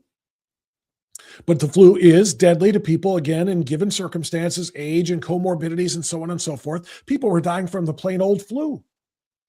But then they would jam the Q-tip up the nose of the corpse. COVID, it's a COVID death. People were dying from heart attacks. Maybe a heart attack caused by the shot. Maybe myocarditis or pericarditis. Didn't matter. Heart attack, death. Cause of death, heart attack. Scratch, scratch, scratch, scratch, scratch. Jam that Q-tip up the nose. COVID, cause of death, COVID-19. They did that shit for 3 years. They did that shit for 3 years. They're still doing it. They're still doing it. That's why they're pushing those new boosters every winter, just like the flu shots. And they're saying people are still dying from COVID. And it's the unvaccinated's fault. Never before in history, ever in history, has the medical community said that people who didn't get a shot are responsible for the deaths of people who did. Think about it. If you got the shot, it's supposed to protect you from dying. That's the reason for the poison dart. Run the risk of being poisoned because you fell victim to the fear-mongering of a crowd of people that are telling you if you take this shot, you won't die. You won't get COVID. You won't be able to share COVID if you did have it, if you take this shot. But if your neighbor next door doesn't take the shot, you're in danger of dying. Well, wait a minute. I thought I was going to be safe because I took the shot. Yeah, but he didn't take the shot, and that means he can still spread it. Yeah, but he can't spread it to me because I took the shot, right? Well, yeah, but he did. That's where it ended. Literally. They've never, to this moment, had an explanation. They've never had an explanation of how they came to that conclusion, that the unvaccinated were responsible for COVID deaths and illnesses of the vaccinated. They blamed us for everything. Meanwhile, a guy like me had just an average, dare I say, immune system. Got sick a couple times a year, like most people do. Catch a little fever here and there, catch a little bit of a chest cold thing, whatever. Sometimes I got COVID pneumonia in November of 2020. And I had to go to the hospital for it because I couldn't take deep breaths because my lungs were filling up. It was one of those things, you ever have like a cough and, it's like, and after you're done coughing, the deep breath, and then before you cough again. What this made happen, which was not comfortable at all, what this made happen was cough, cough, cough, cough, and then to suck in enough air to start the new coughing, I couldn't suck the air in because there was more coughs coming already. So it was just being out of air altogether. So I had to go in. They gave me some prescription strength Robitussin, basically to stop the cough, because they knew that the lungs would clear up on their own. And they did. I didn't even need an antibiotic. I got a prescription strength Robitussin or Tussin. That's not the point of the story. The point of the story is I got that. And then immediately after that, I talked to Dr. Sherry Tenpenny. I told her, I said, I got COVID. And she said, okay, what's the symptoms? And I told her what was going on. And I said, I'm good now. I stopped coughing all the time and my lungs are clearing up. I'm good. And she put me on a vitamin regimen. And she said, you need to boost your immune system. She said, you're going to get a natural boost and antibodies from the COVID. And then you need some probiotics and some immune system boosts. Here's a vitamin regimen. Since November of 2020 till now, May of 2026, I have not been sick a day. Not a day. Antibodies. Who came to my antibodies party? Anybody in the chat right now come to my antibodies party? I remember throwing an antibodies party as a pushback against these idiots continuing to try to push those jabs and then the boosters and then the second booster and all the other crap. I had t-shirts made. They don't want science, they want compliance. Because science was wrong. They just wanted you to comply. They wanted total dominion over you, control over you and your body and mine. And we said no. And I held an antibodies party and I basically said, if you got COVID and you didn't take the shot, but you got COVID and you're healthy now, you have the antibodies that are stronger than that shot could ever have been, even if it did work. You are safe. So let's all get together in the safety. And that was how I spun it, to be able to get a restaurant or a bar to host it. We did it in Lakewood because it was hard to find a spot, but we did it in Lakewood. And this was after the quarantines, of course, where you could be arrested for driving to your friend's house to lift weights. This was, the quarantine was over, but you were still limited in gatherings and where you could go and blah, blah, blah. But our thing was, everybody here at this party has had COVID. They have antibodies now, making them far safer and from spreading it to somebody else than anybody who took that shot could ever be. So we did an antibodies party, and I want to say a couple hundred people showed up at that bar in Lakewood. We had fun. We played games. We had, I can't even remember everything. But if you were there, anybody, let me get into the chat super quick. Was anybody there at my antibodies party in Lakewood? And I'm just trying to scroll up here real quick to check to see if anybody can. And if you already wrote it on there, put it on there now. Sounds like a new shirt in Bob's store. Yeah, I got to get that store up and running, Westsider. You're right. That'll be right up there with the ice store. The ice t-shirts. That's right. That's what it said, Charlie. They don't want science. They want compliance. That's what it was all about. Some of us went shopping. What does it say? Some of us went shopping without masks to prove we didn't need masks. Oh, I did too. We can get into a lot of stories about that. But anyway, the point of all of this was I haven't been sick a day in the last 6 years. Okay? Because of the vitamin regimen and the antibodies that my natural immune system gave me, a boost from the COVID. They tried to stifle that. And those spike proteins still causing more and more side effects in so many people. That's why Dr. McCullough said more people died from those shots than they did from actual COVID, from COVID. COVID did kill some people. Again, the elderly. Kids had nothing to fear, but they were still jamming needles in the arms of little elementary school kids. Parents completely brainwashed and indoctrinated and fear-mongered into putting these poisons in their kids who were not in jeopardy at all. Forcing little preschool kids, ages 2 and 3, to wear these masks over their faces, and they're pulling them off. And these teachers all, leave that on, tormenting the kids who are crying. And one of the reasons why is they were terrified of this big adult who looked like this coming at them. These, what right? Seriously, do you know how educators and caregivers establish trust with little children? 90% of it is visual. 90% of it, the smile and the caring and the knowledge of a child that you are in the company of someone who cares about you right now, who is good, who is friendly, who is helpful, who's nice. And these kids come in looking like, surgeons, with all of these this gear on their faces, some of them with those stupid plastic shields on their faces, tormenting these little kids. I'm sorry. I know this has been a tangent. I've been on for a half an hour, and I'm sorry, but I'm not sorry, because that radical Democratic candidate for governor, Amy Acton, caused it all in our state. And I will be damned straight to hell. That may happen anyway, but I will be damned straight to hell if I'm going to let her take over this state again, if I can do something about it.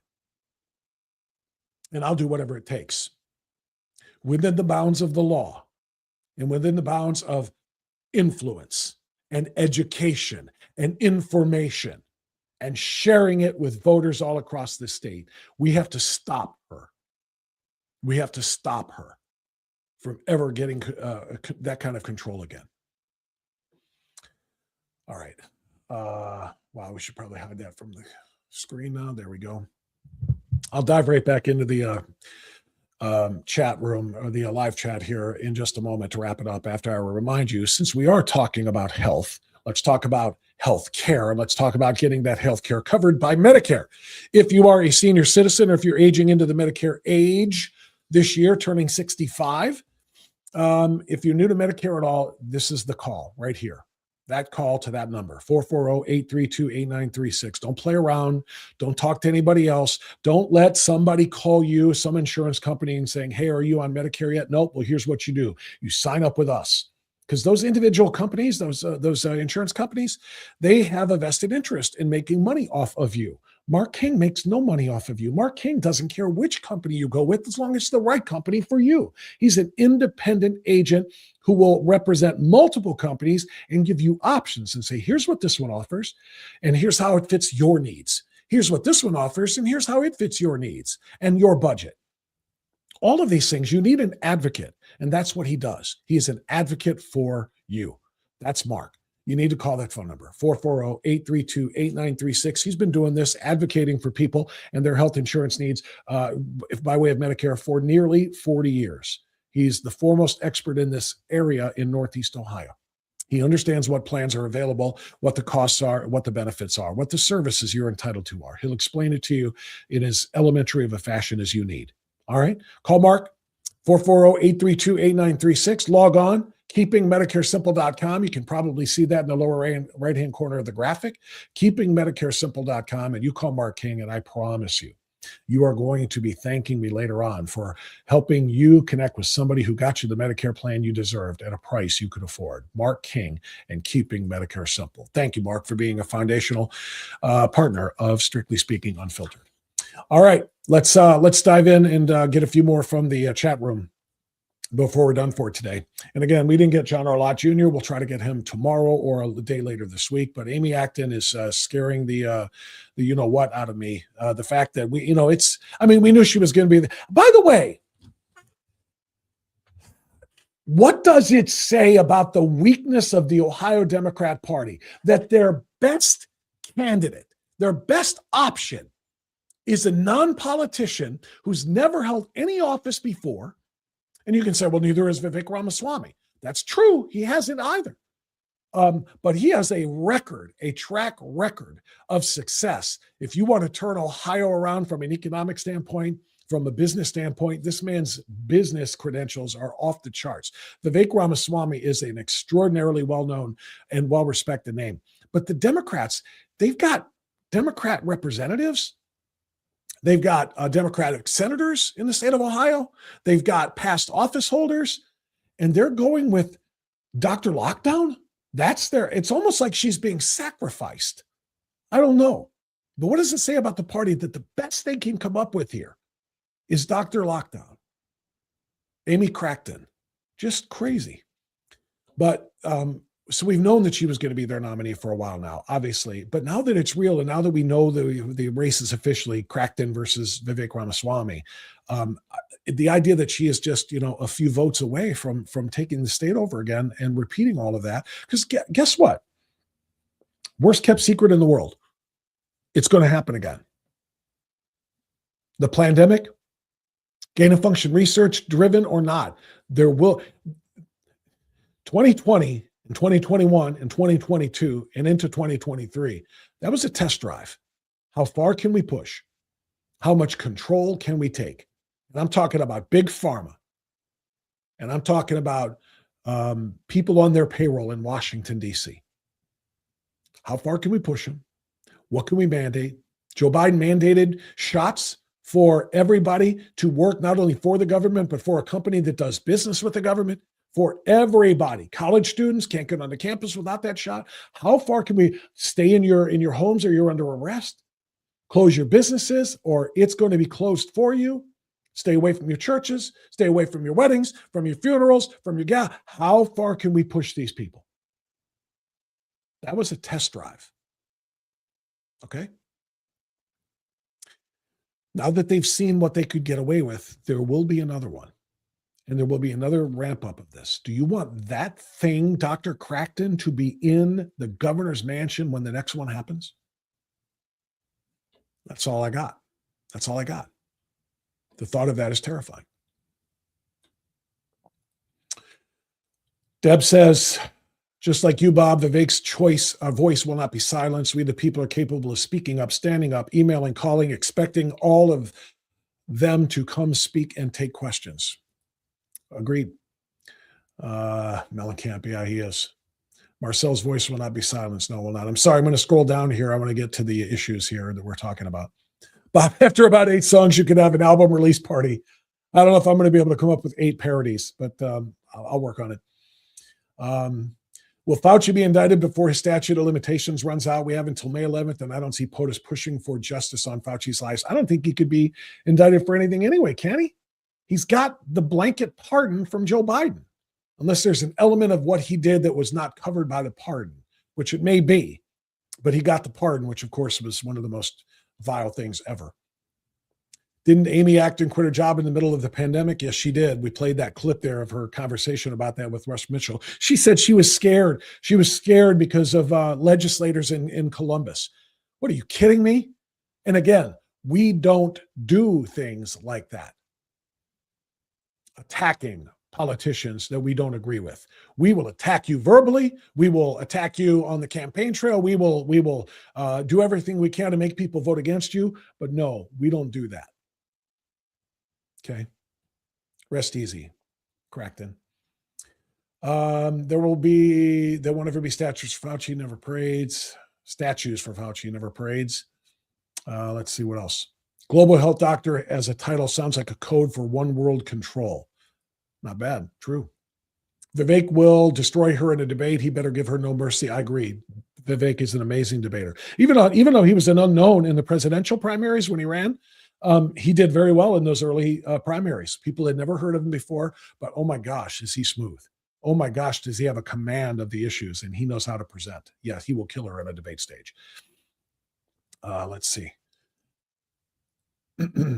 She won't debate Vivek unless it's absolutely necessary. It will be necessary because she's not going to beat him and she's not going to lead him in the polls. And it's usually the people who are trailing in the polls that want debates.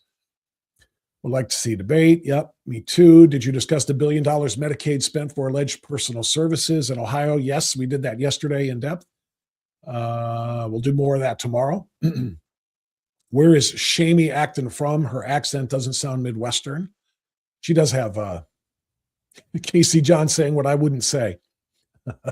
She does have an accent. I'm not sure what it's from. She has no remorse for the number of people that died from the mandates. The warm-up act for Crackton was Rhino Twerp DeWine. Vivek needs to pull up all her press and put them in his campaign commercials, along with her calling Fauci a hero. He needs to be relentless with it. 100% agree. Acton terrorized doctors into avoiding potentially therapeutic COVID treatment options and countless lives lost as a result. 1,000% right, Brian. We must remember that those Democrat demons like Amy did what those Democrat demons like Amy did during COVID. 100% agree. By the way, for those who don't know, the New American Media there, that's my buddy Brian. Brian has his own podcast. He's got a couple of different podcasts under the blanket of the New American Media. So if you are, and he's on Rumble too. So if you're looking for something else to watch when we're done, look up Brian, give him a look, watch on his channel. He's a good guy. Follow his channel as well. He helped me get this whole thing started when we started it 4.5 months ago. Yeah, thanks, Dylan. You can play the, my voice is going out a little bit here because I spent so much time ranting there. So sorry about that.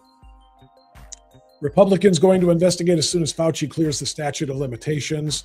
Again, what does his pardon cover? Because people seem to think he's going to be facing something, and I feel like his pardon makes him bulletproof. Let's investigate Amy Acton's family finances during the COVID period. It gave reason to fleece the American pockets and put it in a big pharma and hospital pockets. Shamey part of them. I almost lost my job over the vax. I will never forget all of that nonsense. No shots here. How many people with issues from those shots? Yeah, that's a great question. Bob, my son Kyle, whom you know, was terminated from Swagelock and Solon because of masks in the vaccine. Remember, he has Asperger's. Yes, I do remember that. And that is terrifying. And again, all the more reason why we've got to redouble our efforts to stop her. I was exposed to COVID 6 times before I finally contracted a mild case. I never trusted those free COVID tests from the government. Amen. I had fights with stores because I refused masks. I still see so many somewhere on the chin. Yes, I've seen that too, Lindy. I've seen that too. The shot killed many people because they felt better, and instead of isolation, they went out and spread it. Mask triggered asthma. Can't wear masks and do an inhaler. Got creative with non-compliance. One more. Weird how Dems put up a non-politician and love her, but they use that against Republicans and say they aren't qualified. Yeah, if you're a non-politician, you've never run before, you've got to run for your first time. Everybody has a first time running, so I'm not gonna say anything about that. But yeah, I mean, what are your qualifications that bring you to that place where you can run a multi-billion-dollar budget? I think the idea of a non-politician businessman who has made billions himself, like Vivek Ramaswamy, would be in a much better position to be a first-timer in politics as governor than somebody who has never seen a budget before. She's been a doctor, okay, to the extent that she was a doctor, but who knows nothing about science based on what she presented. So yeah, I think I'll take our non-politician outsider over that one every day and twice on Sunday. All right, that's it. I'm running out of voice. I'm sorry I got a little bit impassioned there about Amy Crackton, and what has happened to our state. But thanks everybody for watching. Thanks Dylan for running it behind the scenes. I'm going to shut up now. Please, while I'm gone, watch. Not just watch. If you've already seen all of the live streams, but check out the channel for new content that we're dropping and watch those. And don't forget, share this, share the show, and share the whole channel. Give it its thumbs ups, give it its notifications, give it its comments. The more active you are in it, the more engaged you are in it, the more we get pushed out to other places. So we need that growth. Please, please, please share this with other conservatives who don't know that we are here. That's how we grow. Thanks, everybody. Be well, be safe, stay free. Bye.